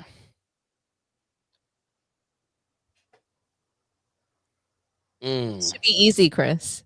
No, because the cop out answer I think you want from me is Houston. No, I don't think it's a cop out. You lost Dylan Brooks. You have No. now you have an easier person to tolerate and to manage. So I'm gonna say this. With the loss of Dennis Schroeder and Malik Beasley, send his ass to Detroit. Backing up Kay Cunningham. Ooh. I like that. Jaden Ivey coming back too. Yeah, but that. Jaden Ivey would be more in the starting lineup as a 2. Yeah. But then you can take Cade out, or you can take Jade out early and bring in Gary Payton, and he could slide If 1 he through gets 4. them to the ECF. Gary Payton, I don't think it's just one person that gets Detroit to the conference finals, but I think Gary Payton will bring that kind of gritty Detroit defense that JB Bickerstaff is instilling in that young team. I think he's young enough to still, kind of resonate with the young guys, but been in long enough to understand the vet role. And like Mel said, he's a scrappy defensive guy. I think he just fits right in with what JB Bickerstaff is building up there in Detroit. And you bring him as the first or second man off the bench. Like I said, you can take Jade, because Jaden Ivey will, like Briana said, Jaden Ivey will be coming back, but you're not going to want to play him starter minutes all the way immediately. So you take him out early and bring in Gary Payton alongside Kay Cunningham as to the start of that second unit with Detroit. I think that does wonders for that team. I love that answer, but I do think that Gary And shout out to Fancy in the comment section, man. I appreciate you. I like him in Dallas. Shut up. Of course you do. I'm But he serious. should be a Corey, champion though. Need Chris. somebody to So hold he's down the fort the too. champion. So why would we put him to a team that probably isn't gonna go they're probably a first or a second round knockout again. Even Yeah, though and Gary Payton is going to be expendable as soon as Kyrie comes back. So, but just put him on a team where you he can put him help other places. the title. You could put him other places. You don't have to run. Yeah. Plus, he can do the same things you're talking about. He can. Kyrie doesn't have to come back and play starter minutes right away. What about True. Orlando? I mean, Orlando, was they a good just one, got they known to have a whole bunch of people in the same roles. True. Yeah. Corey, this one's for you. Bo. Ooh, because Sun's taking advantage of them again. I fuck Trash. with Bobo heavy too. Yes, Like they Bobo. should have played him more, man. It's very frustrating. Very.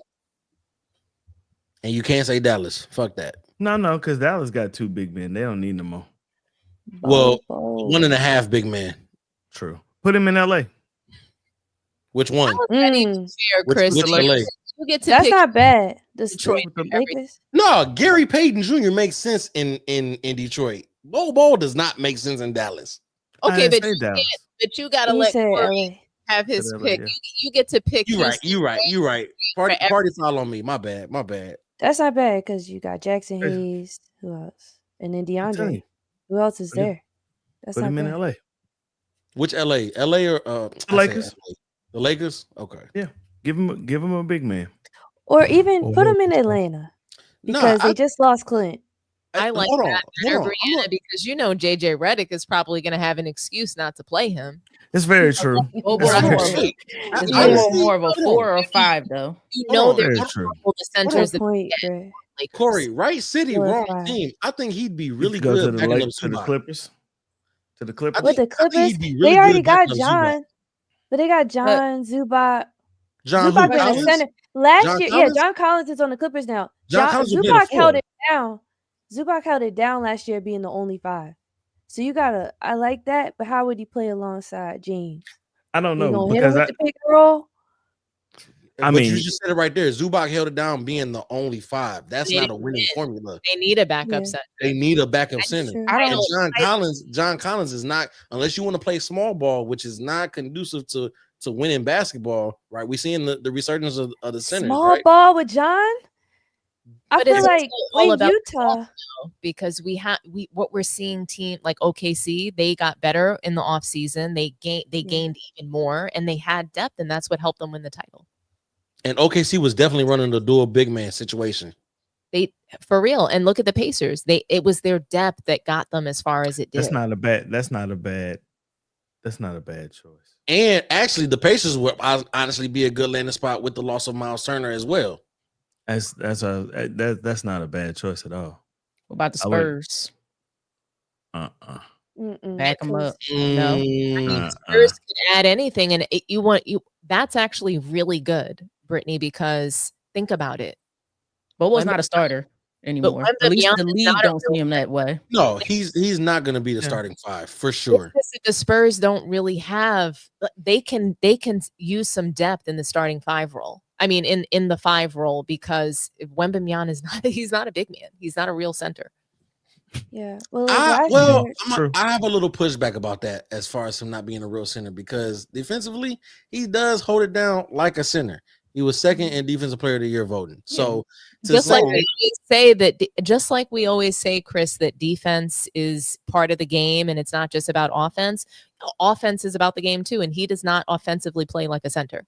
So to me, he's not. You're gonna need a backup center, is what I'm saying. You're gonna need Britne saying to send Bobo to the Spurs is not bad idea. That's all I'm saying from a depth perspective, because you can have somebody that can do something for you in the paint, that can, get in there, because you need interior play. You need interior. But I also think like his perimeter play, so it's not too much of a drop off as far as they don't have to change up the offense too much after Victor goes and sits on the bench. They play the same exact way. They do the same exact thing. They both need to go down low more often, but they both stick around the perimeter like they some type But I of think 3. Bobo is the one that we can tell to get your butt down there.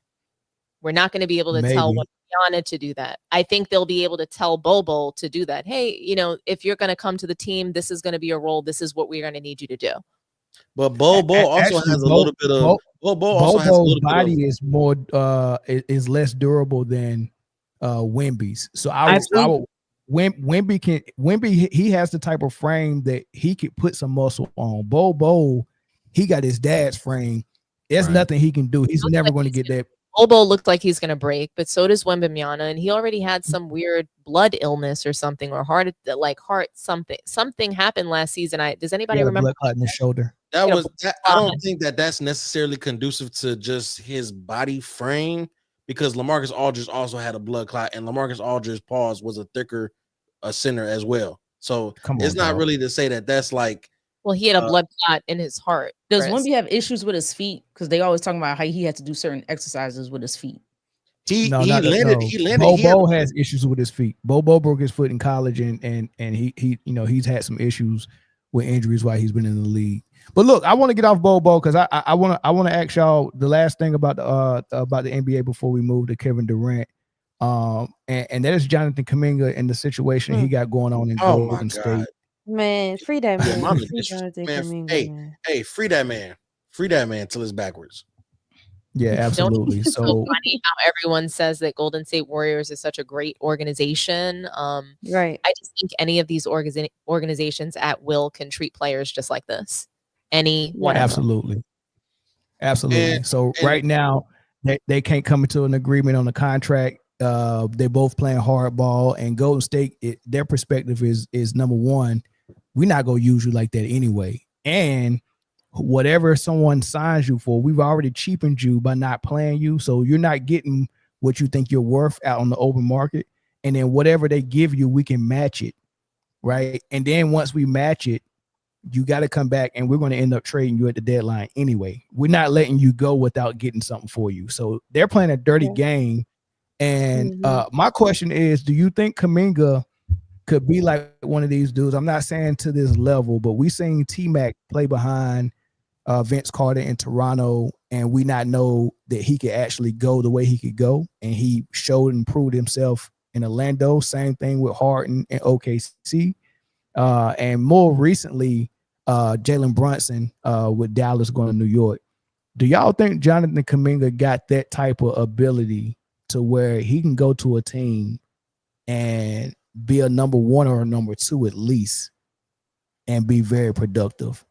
Or do you think Golden State is right to treat him like he's street Pontaine?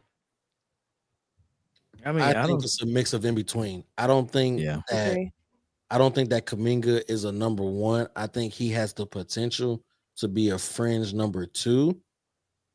But right now, then again, we've only seen what Golden State has allowed us to see, right? But in the times where somebody was injured, Kuminga was playing a lot of minutes, and we got to see what he could do. Yes, it was. You didn't see the playoffs? No, yeah, it was like Kuminga was, but I don't think that's number one material. What team could he go to and be a number one?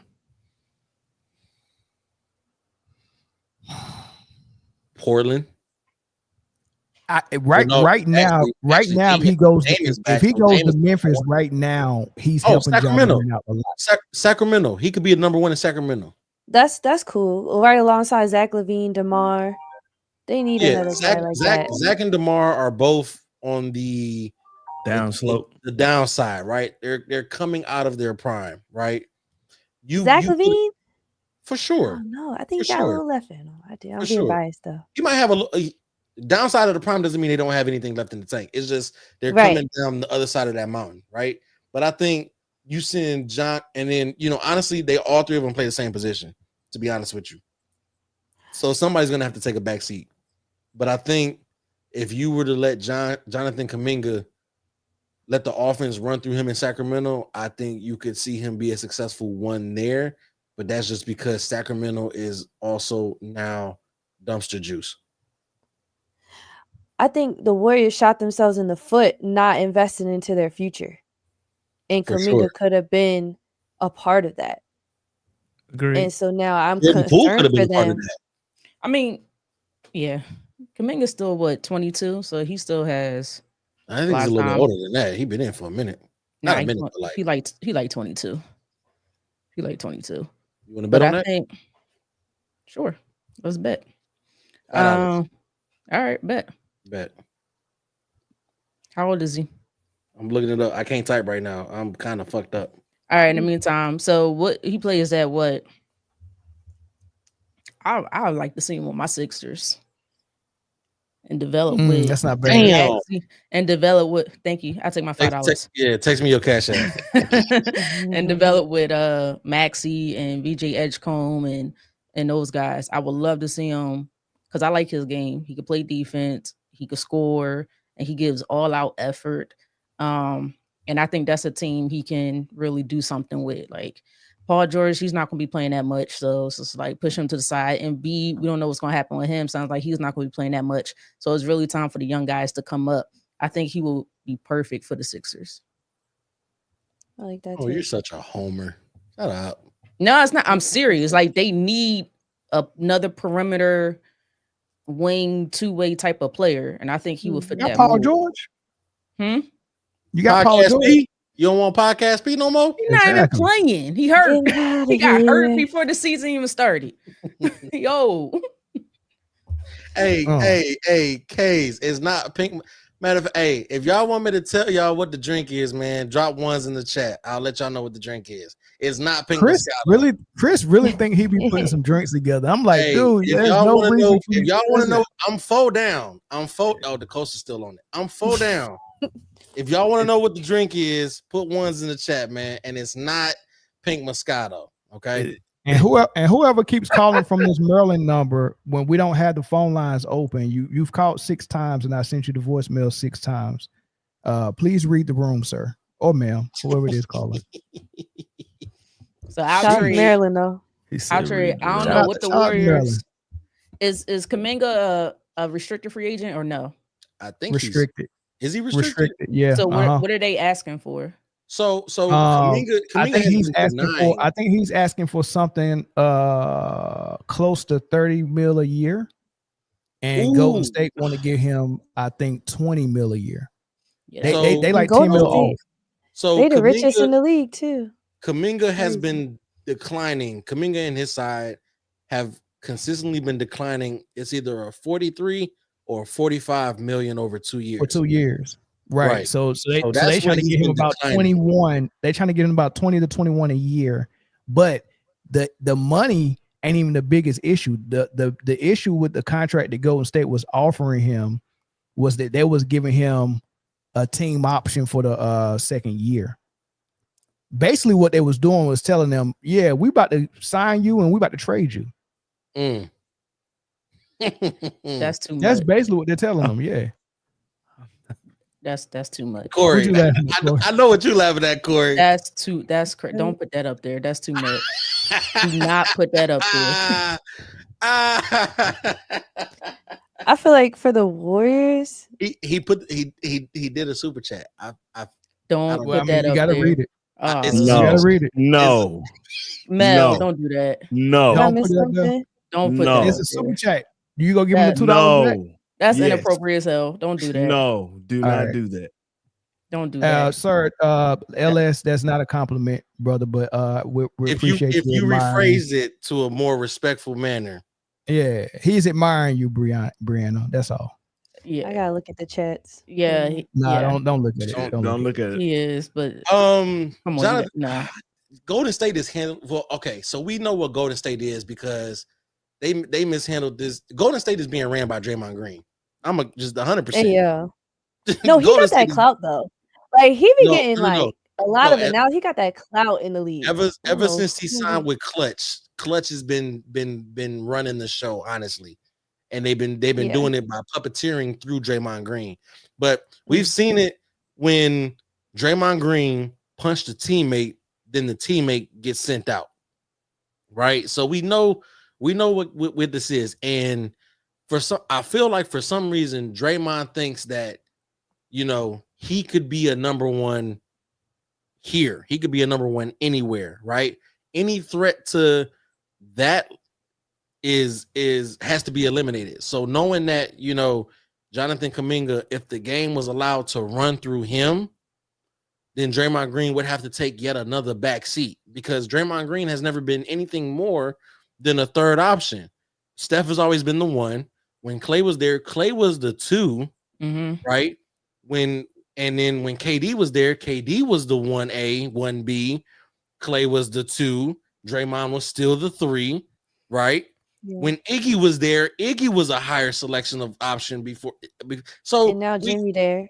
And now Jimmy, thank you. And Jimmy is there. So Jimmy is the number 2. So Draymond has never been more than a third option, but Draymond feels like I can be the one, right? And it ain't about where he is as an option. It's about where his role would be at. And anybody who's playing a position that will put him on the bench more is a threat to him. And Kuminga's a forward. And if you commit to Kuminga, then that means Draymond has got to play less on the floor. And it's going to look like what it looked like when they won against Boston in the finals when Draymond was unplayable. And they played Moses Moody and Otto Porter Jr. over Draymond.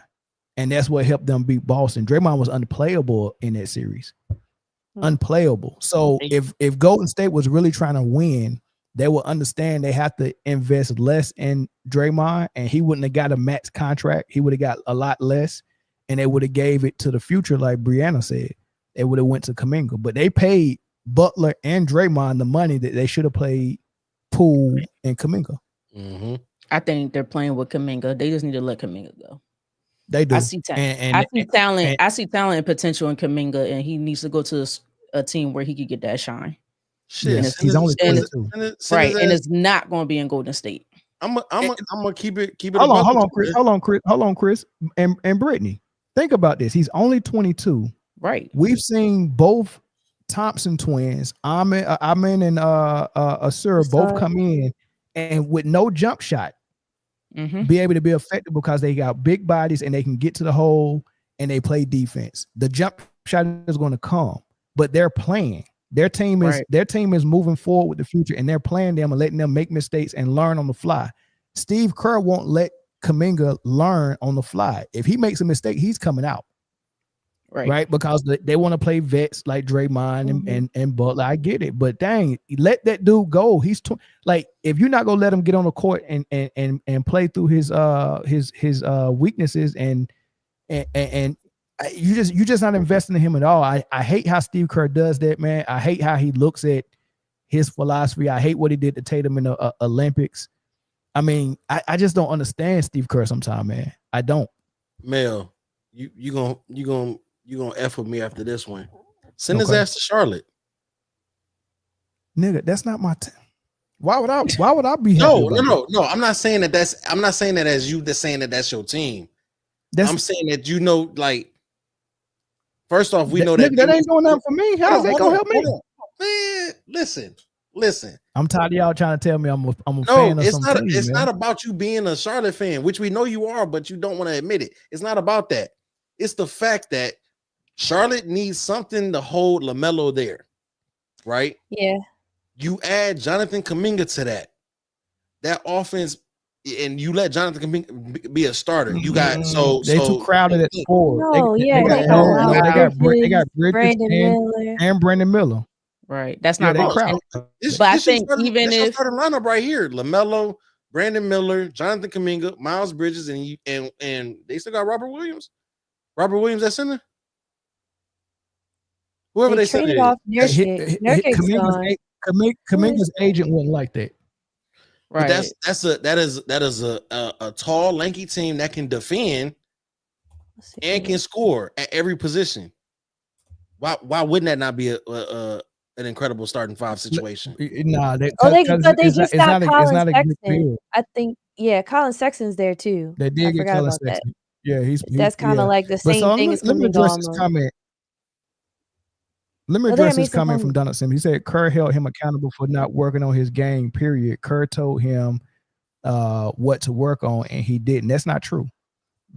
Any issue with any player in that Golden State system is they want you to play like Draymond. If you get the rebound, if you're Draymond, if you're Kuminga, if you're Kevon Looney, when you get the rebound, your number one option is to find Steph because they love to get the three off of offensive rebound. The big men can't get rebounds and go back up with it. That's why they didn't like Wiseman. And Wiseman was a great fit for Golden State and had a very good rookie year. They want people to play and think like Draymond Green and just get the ball. I mean, they had Wiggins playing power forward. They had Gary Payton Jr. playing power forward. They had Kuminga playing power forward. Like, this is a horrible system for anybody not named Steph or Draymond. It just is. I agree with you because when they had Trace Jackson Davis last season, you saw they used him a lot towards the end, middle end. And in the beginning of this season, they used him and then they stopped using him like he wasn't a valuable big man.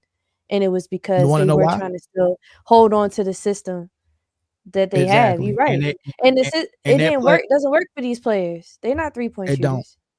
It don't. And look, and this dude will play Popminski or Quentin Post, who was a rookie, a 7-footer that shoot threes.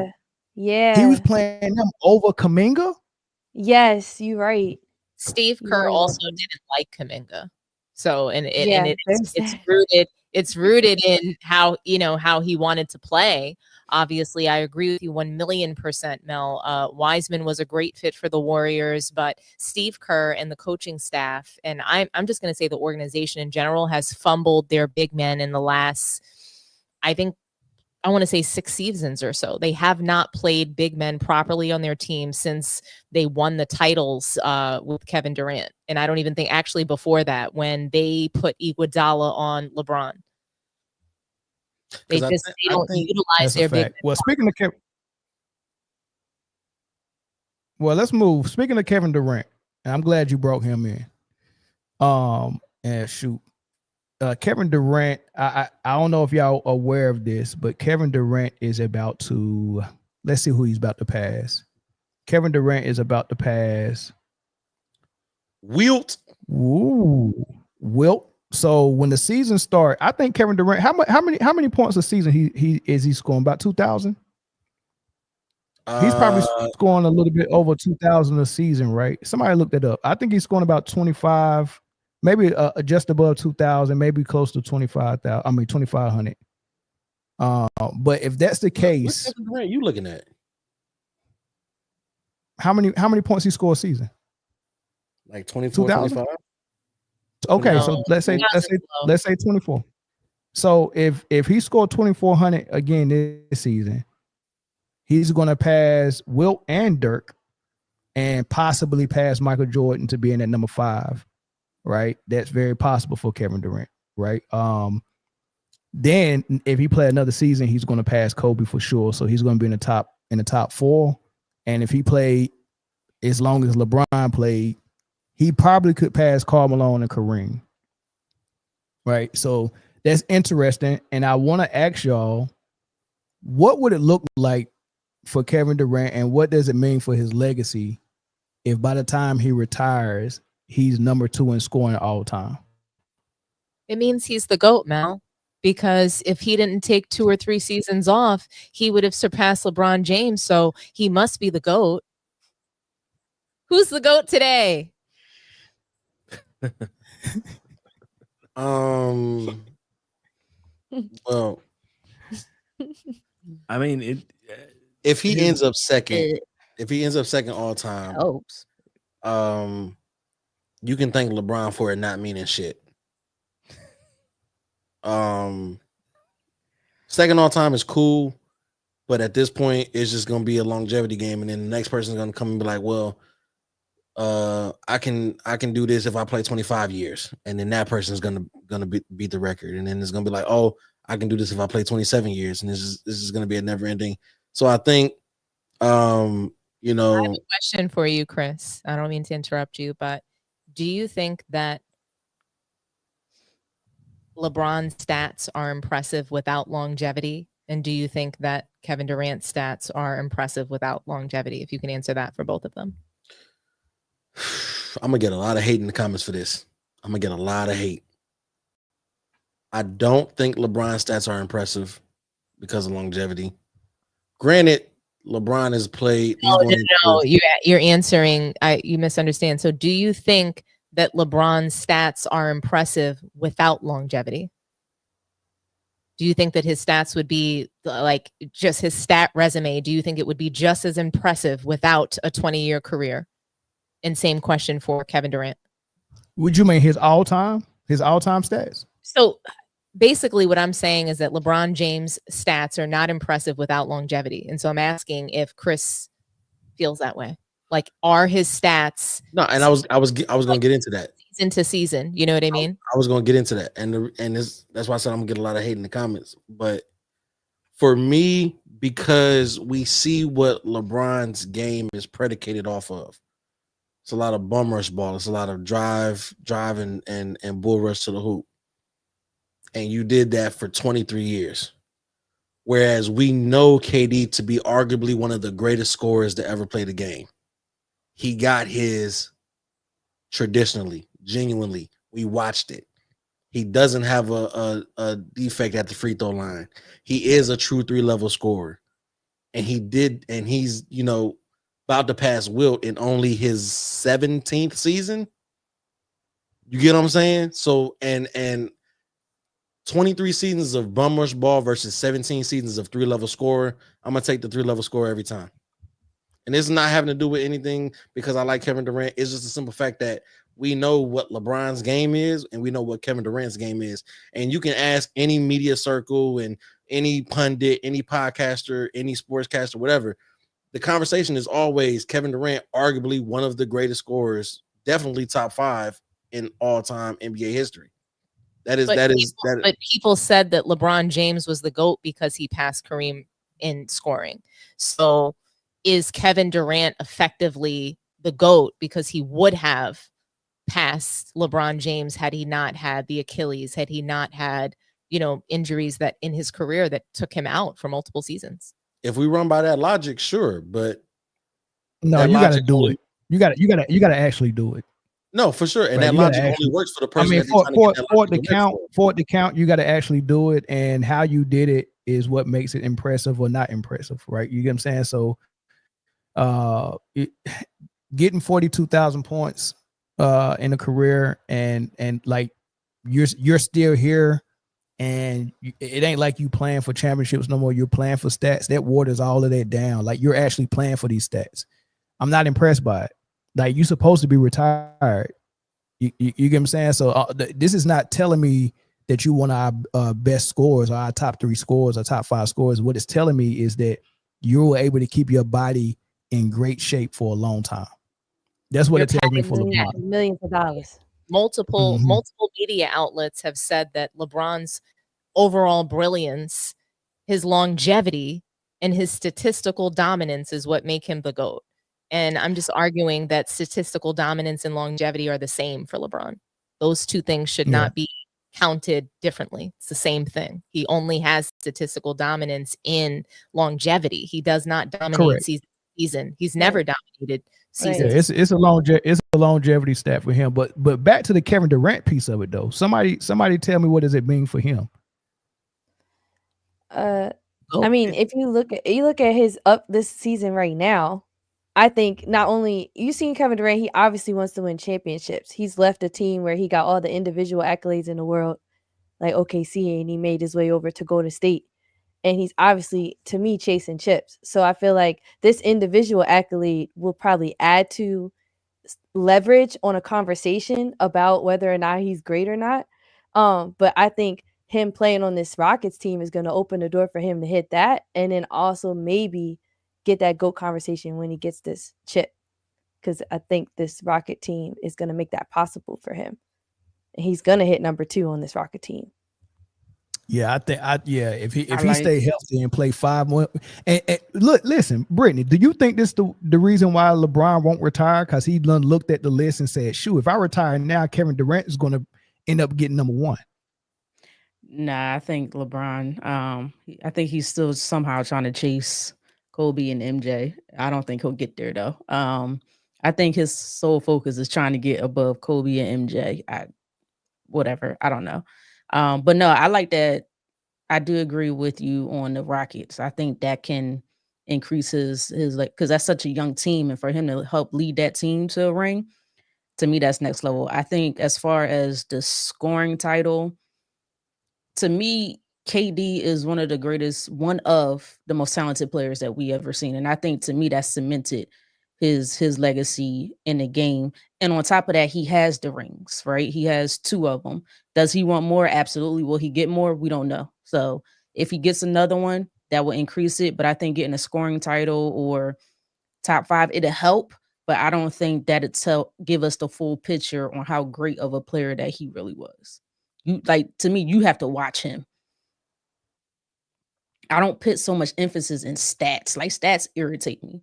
And I think it's because of how they look at stats nowadays. Like, stats is the end all be all for a lot of people, which includes, that's why LeBron's greatness has been pushed up. That's why Jokic's greatness has been pushed up, to me, way above than where it should be. But KD, his talent speaks for itself. And that's to me how you should see it. Yeah, I agree. Final thoughts, Corey. I think it just solidifies the simple fact that he is probably the greatest scorer that we've ever seen. That's simple as that. That's what it does. That's the only thing that it does for his legacy. Now, if he wins a ring, right? It's cool. But all it really does is just solidify, like, yeah, he probably was the greatest scorer we've ever seen. What a nice mic drop, Corey. Mel, can you do me a favor real quick before we dab out of here? Can you put the list back up again, please? Yes, sir. Damn. NBA and ABA together on the left, and NBA only on the right. Barring injury, he could be top 3 in 3 seasons. Correct. In 2 seasons. No, you're right. 3 seasons. He could be top 3 in 3 seasons. Correct. I think if he passes Karl Malone to get 3rd, I think that just tells you everything you need to know. I agree. Because you know, for so long, Kareem's number was deemed untouchable, right? Mm-hmm. And I think that only because of a longevity thing is why that record has fallen. But once you get into a certain stratosphere of, you know, 36,000 career points, I just think that's just different air. So if you can be top 3 all time, that is everything. That is everybody who's ever played, and you made top 3. When you're top 3 in anything, that is a very huge achievement. And to be top 3 in scoring, like Corey said, it just solidifies you as probably being the greatest scorer that ever was. I only disagree with that though, guys, because when you take a look at that list, the stats should actually match what we see with our eyes, right? So I'm with Britne on stats are really irritating, because do you really believe that Dirk Nowitzki is the 6th best scorer that you've ever seen because of that number, 31K? No, it's longevity. Damn close. To me, I love watching Dirk. I believe Dirk over LeBron. Yeah, Listen, like Dirk that's was the only person that don't match on that list is LeBron. Yeah, I'm just saying, LeBron is the only person that don't match. As a panel, we don't believe that LeBron matches, so it's tough for us to, I think, equate stats all the time to what we see when it comes to these all-time lists. That's why stats are irritating to me for an all-time list. I don't But disagree. y'all see the gap. Y'all see the gap in between Kobe and Karl is about 3,000 points. So like, once you get, that's why I say like once he gets to, if he passes Karl, like it's to take over number 3. Anything after that is just extracurricular, because top 3 would tell you, you know, we know how Kareem got his, we know how LeBron got his. When KD gets to that number 3 spot, out of those top 3, KD is the best scorer of all 3 of those. In my opinion. Fun fact about Kobe. That I ever saw.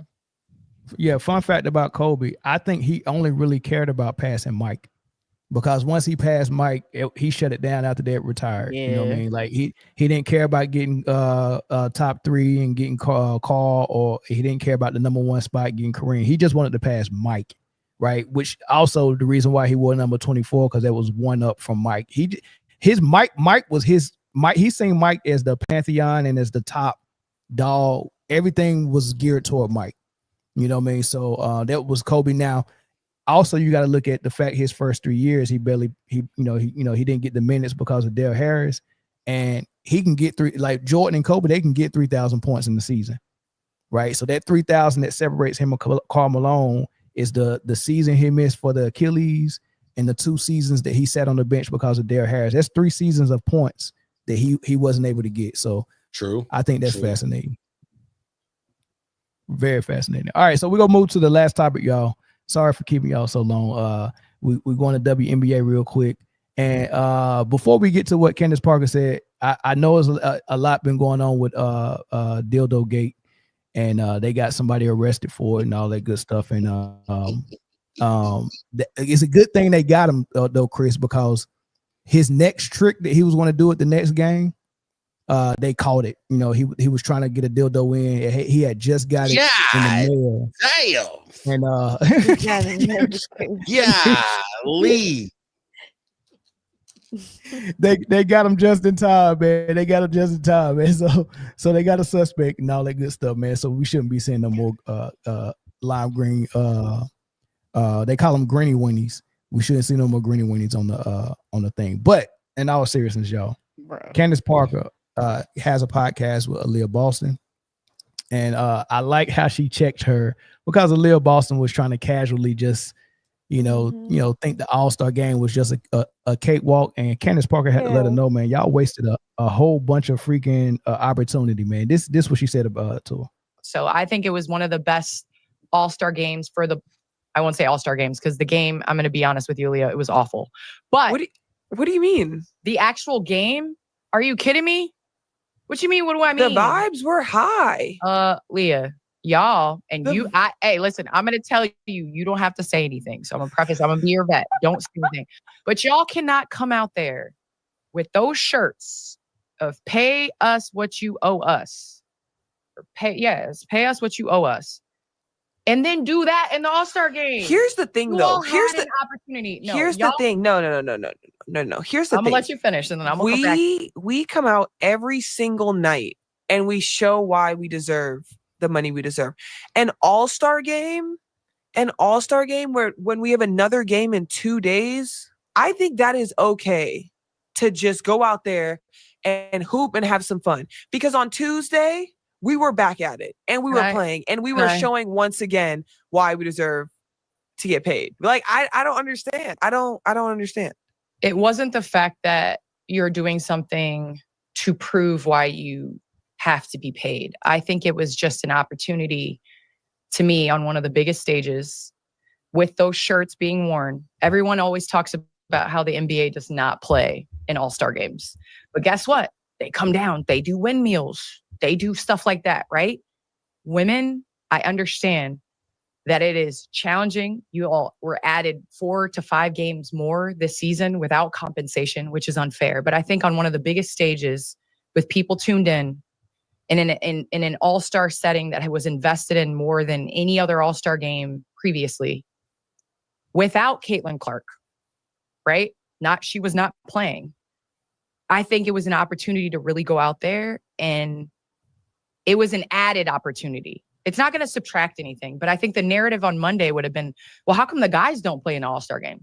How come these ladies come out there and they hoop and they understand their responsibility? Like, I just think that it would have really maximized the moment of wearing the shirt along with giving the product. Because I tried to watch the All-Star game, I'll be honest. But after one slow Euro step and people pulling up for I was like, I can't. I'm a fan of the WNBA and I can't watch this. So I just think that, no, you all didn't have to, but I think it was an opportunity that you could have built on, like, more momentum, if that makes sense. It does make sense, but live, laugh, and love. All right, Britne, Briana, Dominque. It's a women's league, so y'all go first. Me, Corey, and Chris, we going last. Y'all thoughts on the All-Star game in general, and what side are you on when it comes to Aaliyah Boston saying this is the only time we get a break? It's okay for us to go out there and dog it. And Candace Parker saying, y'all had an opportunity. Y'all put on these freaking shirts and went out there and did not put on the show. So y'all didn't show that y'all deserved that money. All right. So thoughts on both of it, the All-Star game in general, and then what their contrast or comparison was on their take on it. I agree and I disagree at the same time. As a baller, I don't care what level I'm on. I'm gonna go out and play my heart out. Like, it's like, if I see a defender or an opponent across from me, I'm gonna play you hard. I don't care the situation, but that's just my competitive mindset, right? You know, I'm like that when I'm doing fitness boot camps. I want to be the fastest down the field, the fastest back, even though in my older age, I'm getting slower. I'm gonna be mad when I lose. Like, that's just me as a competitor. But I think that, so I am with Candace Parker on the fact that they should have went out and they should have played like they were supposed to, because we've said it about the NBA and wherever. We want to see competition in these games. Like, if not, just get rid of it and just give these players a week off or a couple of days off, because at that point it's just pointless. But it's still ball at the same time, so give your heart out. But as far as the t-shirts, I don't care. They've already proven that they should get paid more. Like, they've already proven that, and we know they should get paid more. I don't think that hurt them from just my opinion. I don't think them not going out there and one game hurt them or giving effort hurt them. They still deserve that money. That like they've shown that, you know, throughout the season. The season is competitive. They play both sides of the ball. For the most part, they give their hearts out. From what I can see from the games that I can watch, they play hard.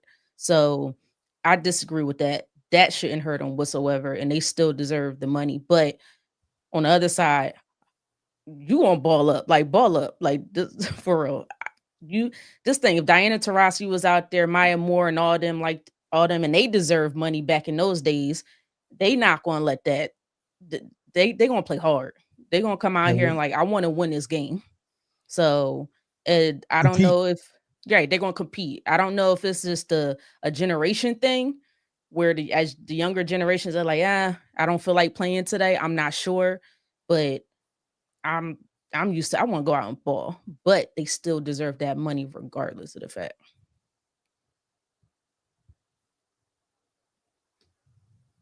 Why y'all being so polite? Go. I'm not gonna call on you. Well, I was gonna. Okay. Okay.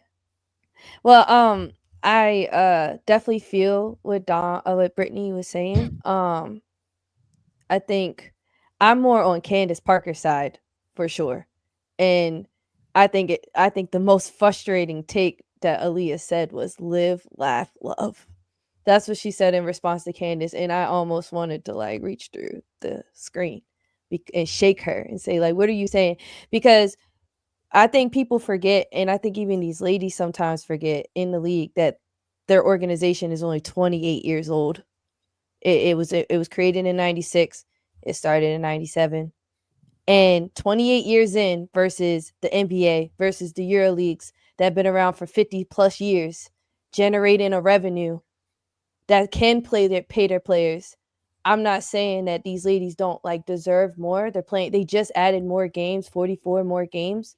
I just think that they are part of that expansion right now. They just got a 13th team added. They got 2 more added next year. By 2029, it's going to be like 18 teams, 19 teams. So they're part of a crucial turning point in viewership, in deals, in like passion that has already been the work that's already been put in and then laid down the foundation that was put in for these NBA players to kind of show up now all these years later and have no passion in their sport.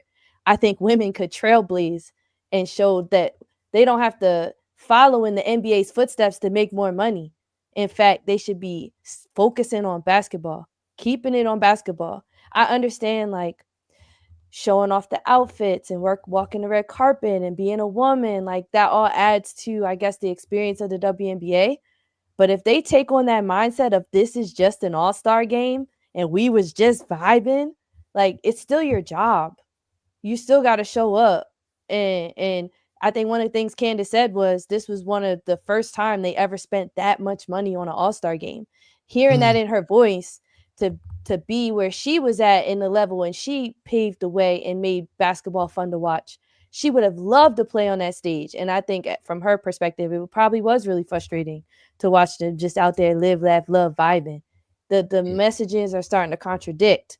And that's what I think puts women in trouble sometimes. I know myself, I be contradicting, but I just think they need to go hard right now. This is the time to lock in. It's like starting a business. They're still in the early stages of their business. $250 mil to invest into a franchise for the WNBA. These women need to lock in and stay locked in for a long time. Unfortunately, I don't think Aaliyah's class is going to have any let up. She's probably going to have to run so all the girls behind her can walk as young as she thinks she is. If y'all picking up what I'm putting down. And so that's my thoughts on it. And I'm rocking with that old head traditional mentality. And I think Candace was right in everything she said. I didn't disagree with a single thing she said. Okay. All right. Dominique. I don't know if that's the same episode that I saw. But as far as that sound is concerned, I'm with Brienne. I don't disagree with anything that she said. And I just to add to her point, I think, quite frankly, and just like I criticize the men very harshly, I'm going to criticize Aaliyah Boston very harshly. I think her playing for Dawn Staley and making comments like that is a complete disgrace. And when you put on a shirt that's saying "Pay us what you owe," or "Pay us whatever it said. What did it say? Did it say "Pay It's us"? right there. It's right there on the bottom left. Pay us what you owe us. Pay us what you owe us. I mean, I think also the messaging on the shirt was wrong because I don't know that they're owed anything, but they should be getting more money. So, you weren't paid X amount of dollars in the past, that doesn't necessarily mean you're owed. But Candace Parker's main point of like, this was a missed opportunity. You were supposed to get out there when you're fighting for something. They should never give, honestly, the men that are paying them that don't believe that they deserve the pay, because they're just a subsidy of the NBA. So the NBA has been mismanaging these women for the entire 28 years, just like they mismanaged the first 40 years of the NBA's business. So when you have the same people mismanaging one league and then they're, in charge of another league that they've been mismanaging for so long, you've got it. You're fighting. You don't take this as a moment to rest on your laurels. And so old head mentality or no, I mean, get out there and be on your job every single day, be ready to compete. And I just thought it was very LeBron James-ish of her to say that they need a break. What do you need a fucking break for? You're working. Right. You don't need a break when you're on the clock. Mel, like, do you get to have break? I mean, you probably do, but I'm just saying people who work hourly and have a job every single day, they don't get to take extra breaks other than their lunch hour. You know what I'm saying? And I'm really tired of this attitude from men, from women, and I have to call it out in the WNBA. Where do you even get the privilege from, Aaliyah Boston? Because you don't have any. But she's one of the more paid players. So she is actually coming from a place of privilege. And I thought it was very irresponsible of her because she's got endorsement deals that a lot of these other women don't have, that are literally making under the livable wage for their rookie contract and a variety of other things. So I thought that was absolutely disgusting and tone deaf of her to make those comments. And I don't think she had the intention. I don't think her intention was bad, but the impact is. I'll say this.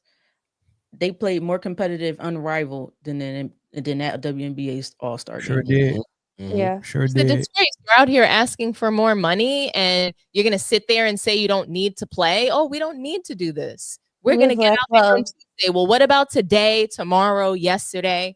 It's just like even in my job. It's not just good enough for me to win the month. I want to win the year. I want to win the week. I want to win the day. I want to win the quarter.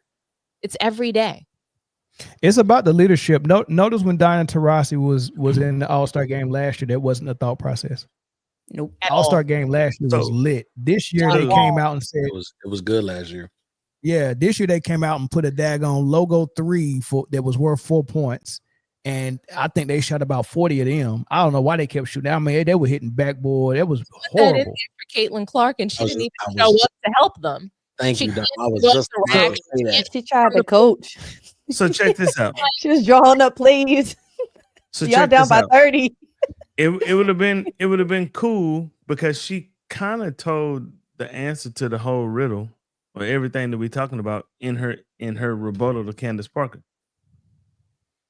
At the end, she said, "Live, laugh, and love." Right? Yeah. For the All-Star game. So why didn't you wear that T-shirt during the All-Star game and then you said we go to work right every day, pay us what you owe us during the regular season? They should have just switched the damn shirts. And then the front office is gonna say back to them, "Well, live, laugh, love." Yeah.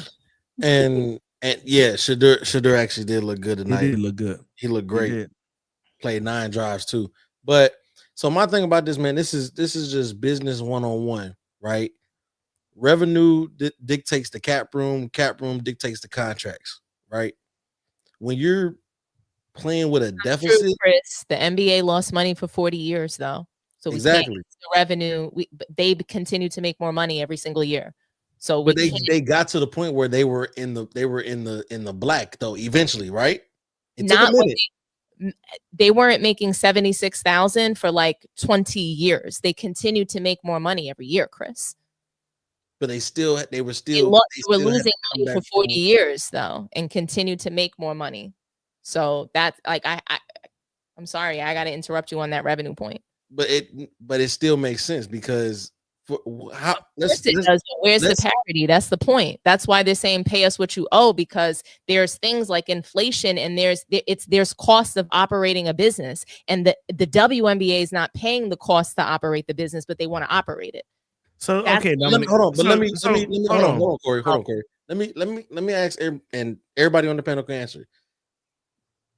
When did everybody in media, everybody regardless, when did everybody start talking about the WNBA? And then when did the WNBA actually start?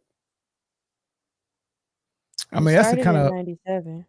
Yeah, that question is kind of a trick bag because when it started, it was a lot of talk and there was a lot of ratings on TV for those first 2 or 3 years. Different network. So like again, that's where the mismanagement comes into play, Chris. And so you want to talk about revenues, but when someone makes a pointed decision to take those revenues away, I mean, and so mismanagement is definitely involved, because first off, who the fuck is watching Ion? That's one of the channels or that the WNBA Monumental be on. Network. Yeah. Who is watching Ion? So yeah, mismanagement is part of it, right? But I feel like the t-shirts, if the t-shirts would have just said pay us, that'd have been cool. But not pay us that what you 4-point owe shot. us, Not pay with us that what you game. owe us is kind of crazy. Because I don't like the t-shirts, but if you, like Candace said, if you go wear it, perform and draw awareness to yourself, show us what you're talking about, because it might have been people watching that All-Star game that didn't watch not one WNBA game all season, and this is the first time they get to see them, and they went out there and dogged it while They wearing these shit freaking the t-shirts to bed. draw their attention. And this was an opportunity for them to play really well, especially given the fact that CC0 was not on the court. Yeah. Let's And show they should people take that this is an advantage of enjoyable sport and game, even without her. It's not just about her. They had the unique opportunity to show up and show out, and they didn't. They shit the bed. Even more important than that, though, like it's almost like if you went somewhere to like a baking competition and you want to go to the ultimate baking competition and you work your ass off to get to this ultimate baking competition, then you go up there and lay an egg. Like, it makes no sense. You had a opportunity in front of a humongous audience to put on a real performance that maybe that is their first WNBA game that they've watched. And you have a chance to gain thousands and thousands of other fans just by performing in that All-Star game. And you decided to go out and do that. Pretty much. I think that's it. Oh, go ahead. I do want to point out, like when I was looking at the ticket sales, it was like $27 to go to this All-Star game. You got to get them in the seats. And I just feel like they have the right idea. They have the right idea of things, but I ain't going to Indiana. They're just going about everything the wrong Forget way. that crap. They got the cool airport though. Yeah, that's about it. Wait, hold on. Where was the OGs are leaving the OGs are leaving the league, and the leadership is, I mean, it's not the OGs no more, man. Like, I'm telling you, that like the mindset of All-Star Weekend changed in 1 year. Last year was totally different, man. But that's the last part I'll say about that. Hey, that's all the topics except this last football topic. If y'all got 10 minutes, if not, it's cool. Who don't have the 10 minutes? I got all the time in the world, brother. It's football. Yeah, I know you. I probably going to drive. I don't know nothing. No, you don't drop. Personality. I'll be here for the vibes. Yeah, I've lived, laugh, love, y'all. It's a perfect Well, it's not. Well, hold on. Let's go with it. It's not a real football topic. Dominique, it's not a real football topic, right? It is. It is tonight, Mel. What? I said this is an opportunity for Mel to have his 4 squares. Stop it. Listen, real quick. There was an incident that happened. I don't know if y'all heard about it, but Teddy Bridgewater, quarterback, retired NFL quarterback, went back to coach his high school alma mater. And won a state championship. They suspended him. They won a championship in the first year. The second year, he got suspended because he got kids that live in inner city America in the hood, and he was paying for Ubers for them to get home so they didn't have to walk. Yep. And when they found out about it, they suspended him indefinitely. And he was doing. Now listen, he was doing a little bit more than that. He was getting them Ubers. Let's hear what they said on the news. Gotcha. Bridgewater is an absolute legend here at Northwestern Senior High School. In his first year as coach of the Bulls, he brings home a state title. So what's the problem? Well, according to his own admission, he spent thousands of his own dollars helping his players in one way or another, and that's against the rules. When Teddy Bridgewater came back to coach his alma mater, he said he did it to give back to his community.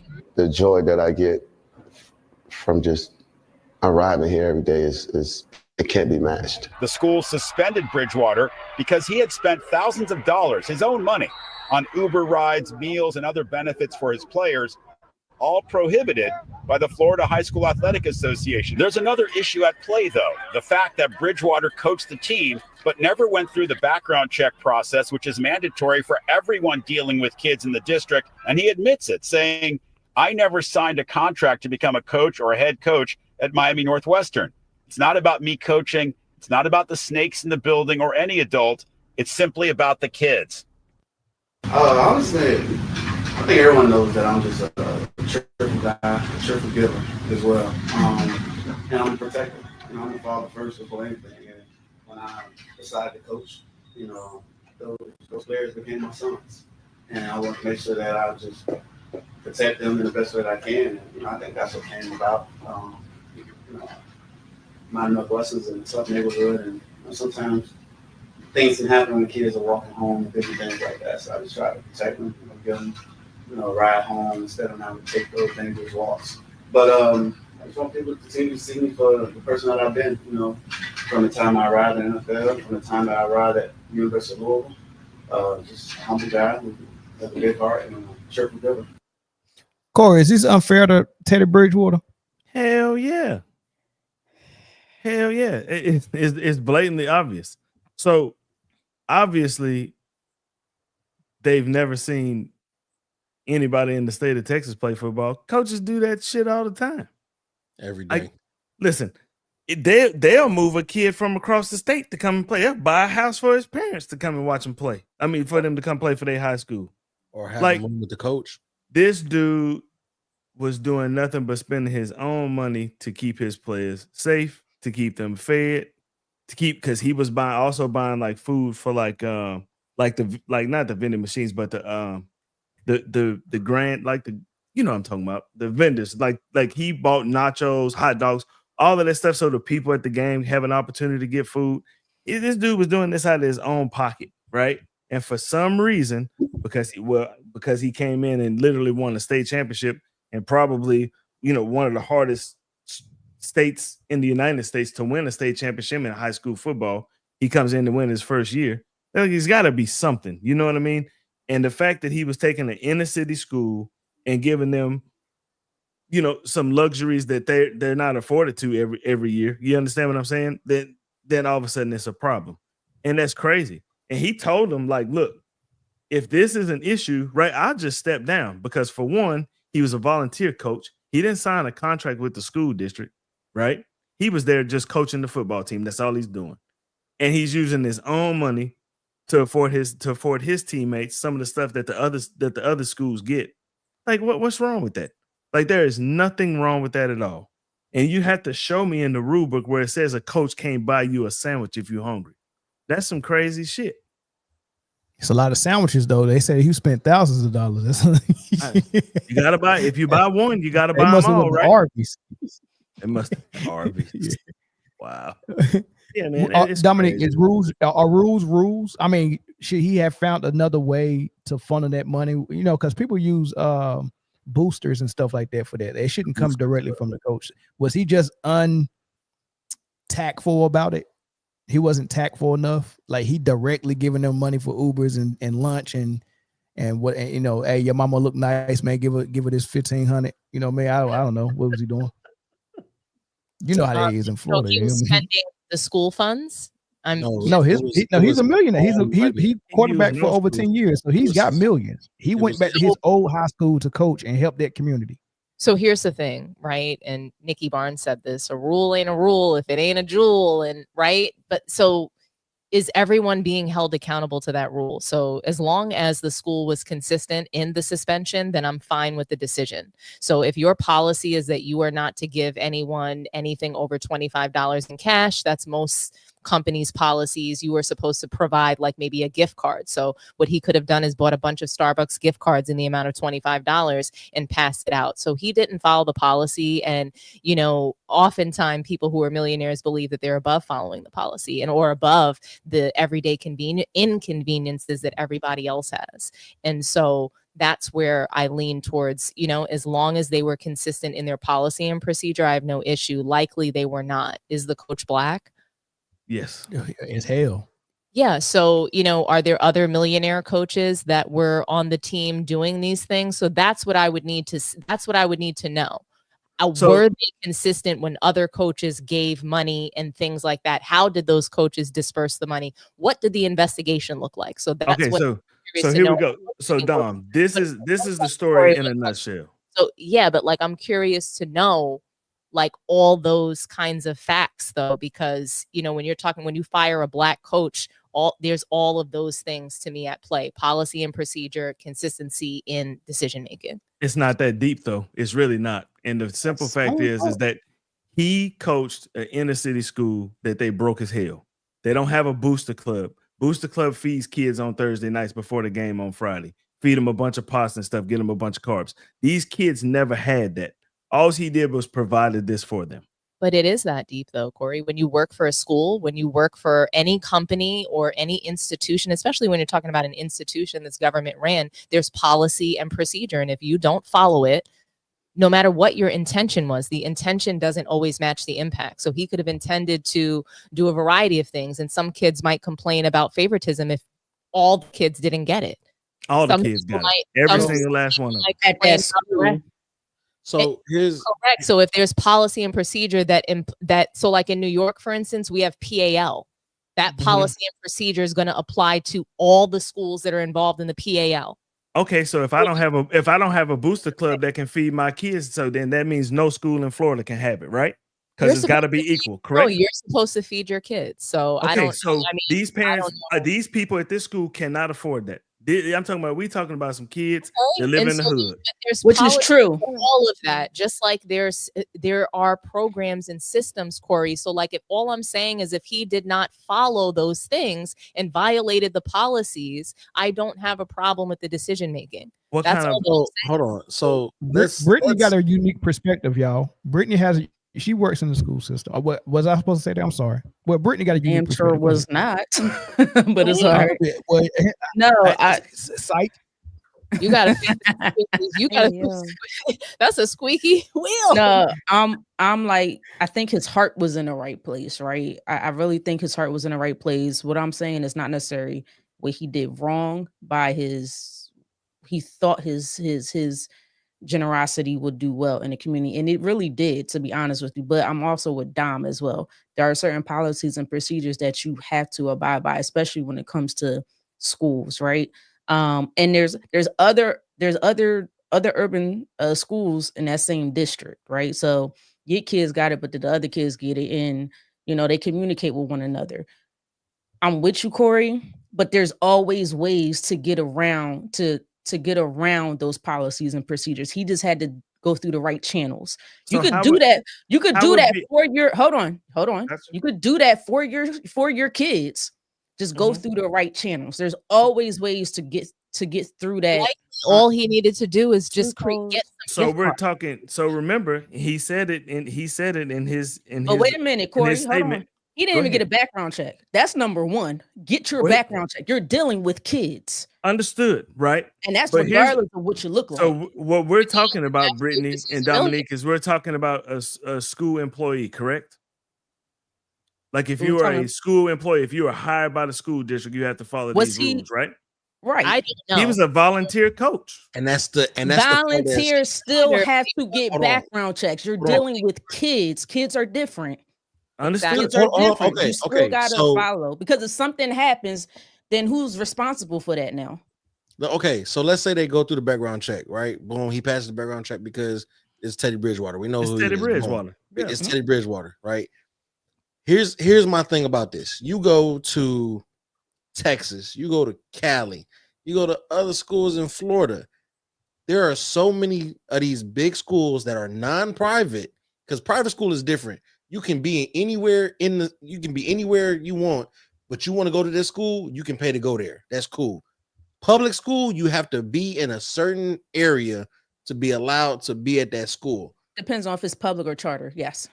But for the most part, a lot of these big old public schools with these big old powerhouse teams and these, you know, these $1 million stadiums like Texas and California got a lot. I guarantee you, a lot of them kids don't live in the area that's supposed to be for that school. That's illegal. You can't, you're supposed to live where you live. But a lot of these coaches, a lot of these, hold on. I see you loading up, Britne. Let me cook. A lot of these coaches, a lot of these principals and people in these schools and stuff like that, in order to win, because winning is what brings in more money and winning is what keeps funding these big old schools, they will house these children. That is illegal. You can't do that. These are paid coaches. These are paid coaches by the school or by the school district or whatever how it's set up. Those are paid workers of the school. Teddy Bridgewater was a volunteer. Now, had this been Teddy Bridgewater was getting paid by the school and he was somehow funneling the school money, I could see that being the problem. Teddy was not receiving a single dime and was spending his own money. So first off, you are now you're not a technical payroll school employee. You are a volunteer football coach. Britne, he's a volunteer football coach that's representing that school. You're representing that school. Okay. If it's a camp, if it's a camp that he created and it's off school grounds, by all means, do what you want to do, right? You could do what you want to do, but you are on school grounds representing that school. Those kids belong to that football program that belongs to that school. You have to then abide and by those rules. Unfortunately, yes, I'm with you. There's a lot of illegal stuff that goes on, whether we see it as them just being good people and doing the right thing, and I'm with you with that, but there's still policies in place that you have to follow. And volunteers I'm gonna say this again, volunteers with kids still have to get background checks. Okay, so let me ask you this question. Let me ask you this. As much as we're talking about Teddy Bridgewater at the high school level, why were we not talking about Brett Favre this much at the college level? Who said we wasn't talking about it this much? No, nobody was. I'm we sorry. heard. Hold on. We heard. I'm not nobody. We heard the news about Brett Favre, and he was in the news for about 2.5 days before that shit went quiet. Everybody was talking about that shit. Because Teddy Bridgewater is who he is. Now we're he's suspended indefinitely, and this and the third. And the thing about it is this is a personal thing for me. My thing about it is so many of these underprivileged communities, right? They get these athletes that make it out and make something of themselves, and they complain and they cry that these athletes that leave don't come back and do nothing for the community. So first off, I want to talk to whoever decided to snitch, because Teddy Bridgewater decided to come back. Somebody decided to say something. Teddy Bridgewater made it. Teddy Bridgewater made it, came back and was funneling his own money to support. And y'all won a state championship. Like Corey said, do you know how hard?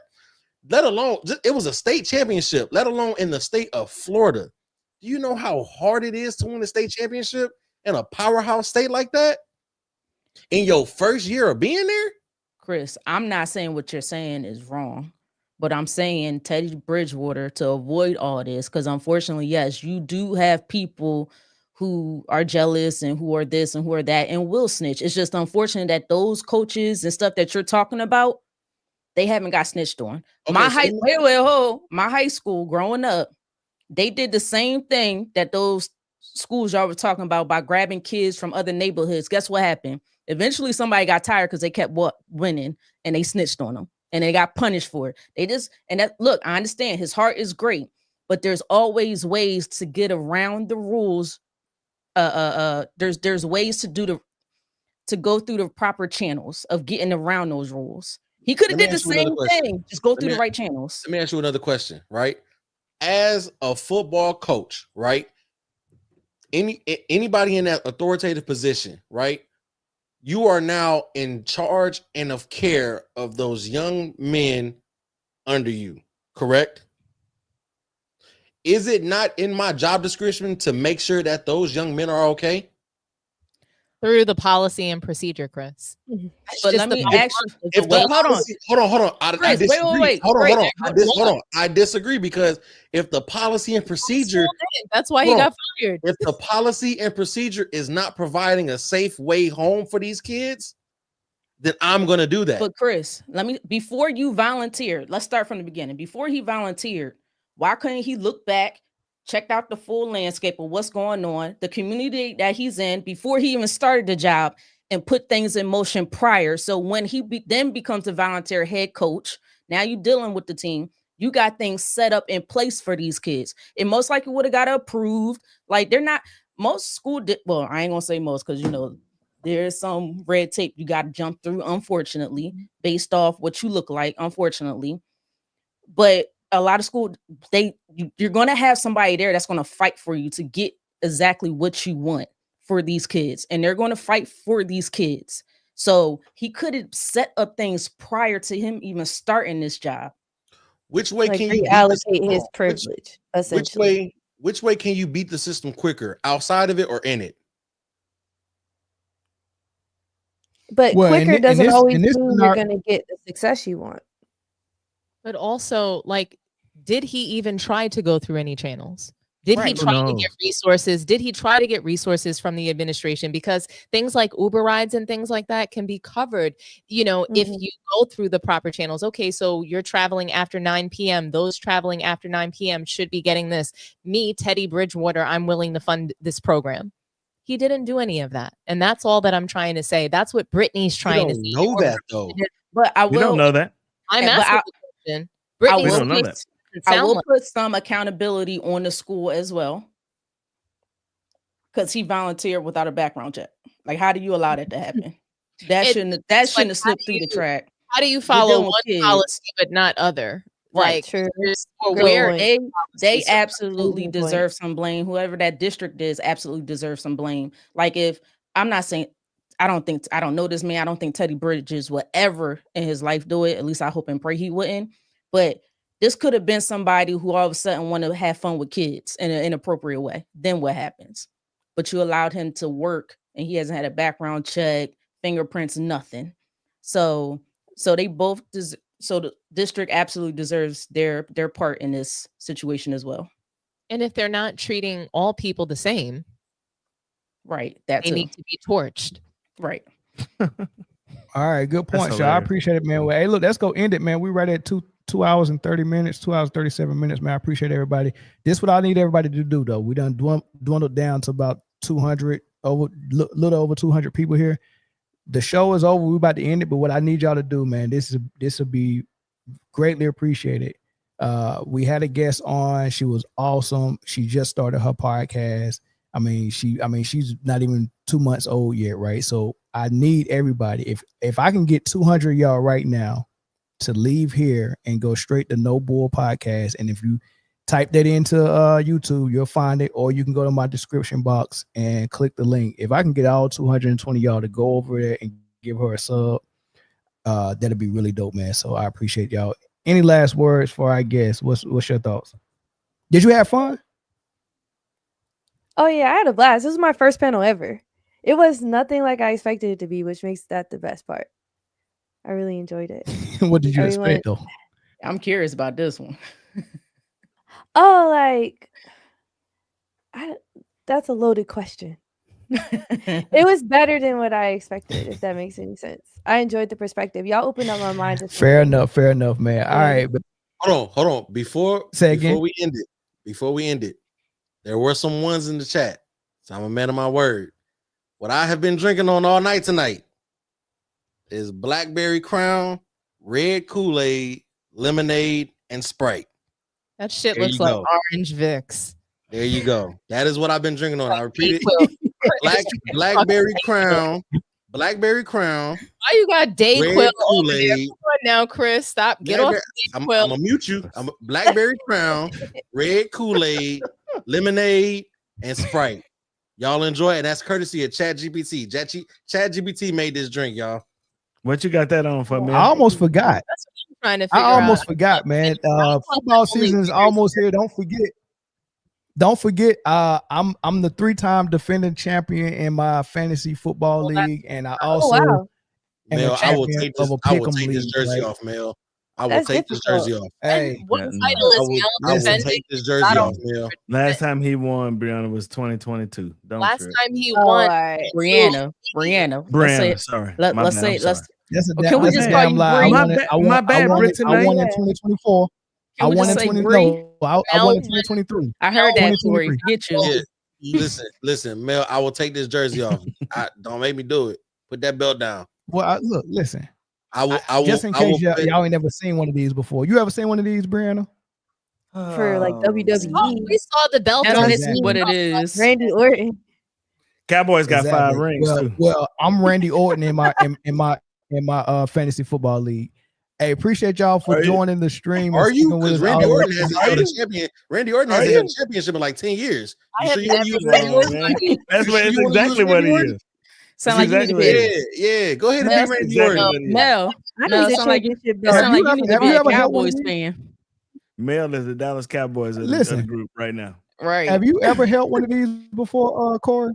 You got close, but I beat you. Oh no, I Corey. won. Oh no, I won. Hey, Corey. Hey, Corey. I've won more recently than you have. Hey, Corey. You know Hey, what, that's Corey? a I'm lie gonna to get have. you on that one. He is Mel, 6 Mel, fan. Bull crap.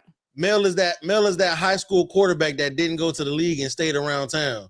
Still Mel- living in that high Well, school if I glory. didn't go to the league, then I'm my 3-time champion. You were 3-time state champion, fool. That ain't even our Yeah. league. That's Good GM. job. GM That's a vibes, lie. though. You ain't No, that ain't y'all even, just that ain't haters, even man. our league. That's crazy. Y'all just haters, man. You ain't like Hey, Daryl but Morey. I'm the only one who got one of these though. Listen, You know what? listen, Hey, Because you Brianna, bought it, listen, fool. isn't it weird that there's 6 of us because here you and there's bought only it. one person with this? You bought You're it. the one There's that only bought one it. bought person it? with this. Listen, He Mel. ain't bought it. No, this was given to me when I won. Boy, Listen, stop. I will respect By who? whatever belt you win when you win it with some hair. So check this out. So just so everybody knows, every year that Mel won it, he was the commissioner of the league. Facts. That And- should tell you everything that you need to know. Facts. Oh, he clutching know, the and- lead. Hey, that's I the black. screenshot clutch. the He whatever clutching the print lead. listed at the beginning. I'm screenshotting, and then I'm checking it weekly. I'm gonna let y'all know right now, man. Like, Mel, what's going- Mel is the black Roger Goodell. No, Mel is the LeBron James of that league. Mel is the black Roger that's Goodell, Brittany, man. you ain't even in the league, Got so how would you know, Brittany? Hey, look, it's just He's a heard lot of enough. hateration, and He's I heard enough. Listen. If you could I mix, heard enough. if you could mix Roger Goodell, Geppetto, and a black man, you'd have Mel. Hold on. So you gonna Listen, start this the is league what this Britney aren't there? Hold on. So you know what they did, Brittany? They made it so that we can't beat their ass again this season. Mel was dead hold on. fucking last. Wait. Who's beat their Lost ass? you. Hold on. Who's We- beat their ass? We kicked the boys' ass last season. Y'all didn't. Oh, wait. Hold on. First of all, Dominique, don't make hold on. Wait. I got this. Revisionist Dominique, history. Hold on. don't I got make you, Mel. me. I got you, Mel. Hold on. Don't hold on. Let me say this. Don't make me remind my belt what ass feel like, because I can put belt to ass right now. Know what it Again, this feels season. like. You got it this season. Dom. Let's revisionist history will not be tolerated. I'm not. Hold on. Jay, shout out to our main man Jay who couldn't make it tonight. Jay won the Pick'em League. Okay. I was number 2. I beat So you. hold on. So you didn't beat all the men. Number 2's the first to lose. You didn't beat all the men. Corey has a whole football podcast, and I don't know anything about it. And I waxed his ass. Mel was at the dead, but he was at the bottom. So say that. So say you beat Mel, Corey, and Eric, but That's you didn't the beat point. all the men. You didn't Wait, beat all Dominique. the men. But hold on, Dominique. beat Dominique. you. But Brittany Dominique did not beat me. Dominique, No, she didn't you didn't. I admit? was Didn't you? Hold on, Chris. Dominique, didn't you admit that you used GPT Oh, for yeah, your you pick? cheated. You No, I cheated. didn't. Yes, you did. I just guessed. No, because I guess right. Do not make me go find those text messages. Don't get mad at me. Do not make me go find those text messages. I will go. Like a little boo boo right now. Dominique, do not make me go find those text messages. Looking like a little boo boo talking about Do not make me go find them text messages. I will dig them shits up like a Hillary Clinton email. Do not make me go find them text messages. Hold on. Just make sure, Chris, that when you choose to leave this year, that it ends in the regular season. I did. Y'all the ones that decided to fucking play this shit. No. You created the league. The Nobody games are still plays going playoff through the playoffs. Nobody plays playoff pick'em. Nobody plays it, but you chose. Then you set it up. Then why was it doing the playoffs? Nobody plays why playoff didn't it go pick'em. from regular season? I didn't know. I appreciate We talk your about how important the playoffs are. Now all of a sudden they're not important. Nobody plays playoff pick'em. It's a regular season game. All of a sudden, to prove your point, playoffs are not important. You know we what? talking about championships. You talking about regular season, man? That's Come on, pulling LeBron. That's crazy word. Nah, Britne just want an asterisk ring. That's all. She want a Disney ring. That's all. It's not I play a full safety. Ain't nobody team. worried That's about what that I ugly do. ass belt, man. Ain't Put that shit down. It is ugly. Put that shit down, man. Hey, hello, hold on. It's ugly because I didn't design it. I didn't design it. What- I Come was on, in man. a different. What to say on okay. that? All right, everybody. It was lovely having y'all on it's a tonight. different You guys have a podcast, good man. Stop that's it. part of our family that I won that one. Man, Dominique. Hey, Beginner's luck. Good job. Shout out to everybody in the chat, man. We appreciate y'all. Shout out to the moderators, Me and out. the I just members. want to know: did y'all leave us out of the Pick'em League? No, I No. sent everybody an invite. I'm about to send it again because you know what? Black Don't people don't play know. with me, Chris. Black people don't know how to check their fucking emails. That's exactly what it is. That's all it is. Because every single one of you Negroes is. I go in there because I'm thinking everybody doesn't jump back in. I done made my picks for week 1. I go in there and to my surprise, ain't another black person in there. You Upsetting. sent out an email and didn't tell us. Like how I did. Whoa. Incorrect. I said I restarted the league and emails have been sent out. I can go find that text message and show you. I didn't see any. Find you something safe to do because I'm a good commissioner. I'm not Roger Goodell. I'm David Stern. Fuck you. You don't want to be no David Stern don't drink. Right. And on that note, I appreciated everybody. I had fun tonight, man. Thank y'all for tuning in, man. Go get y'all a ChatGPT drink, man. I'll Cheers. probably go solo early in the week next week, and then y'all see us again on Friday for the full panel, man. I appreciate everybody, man. Thank y'all for tuning in. Peace.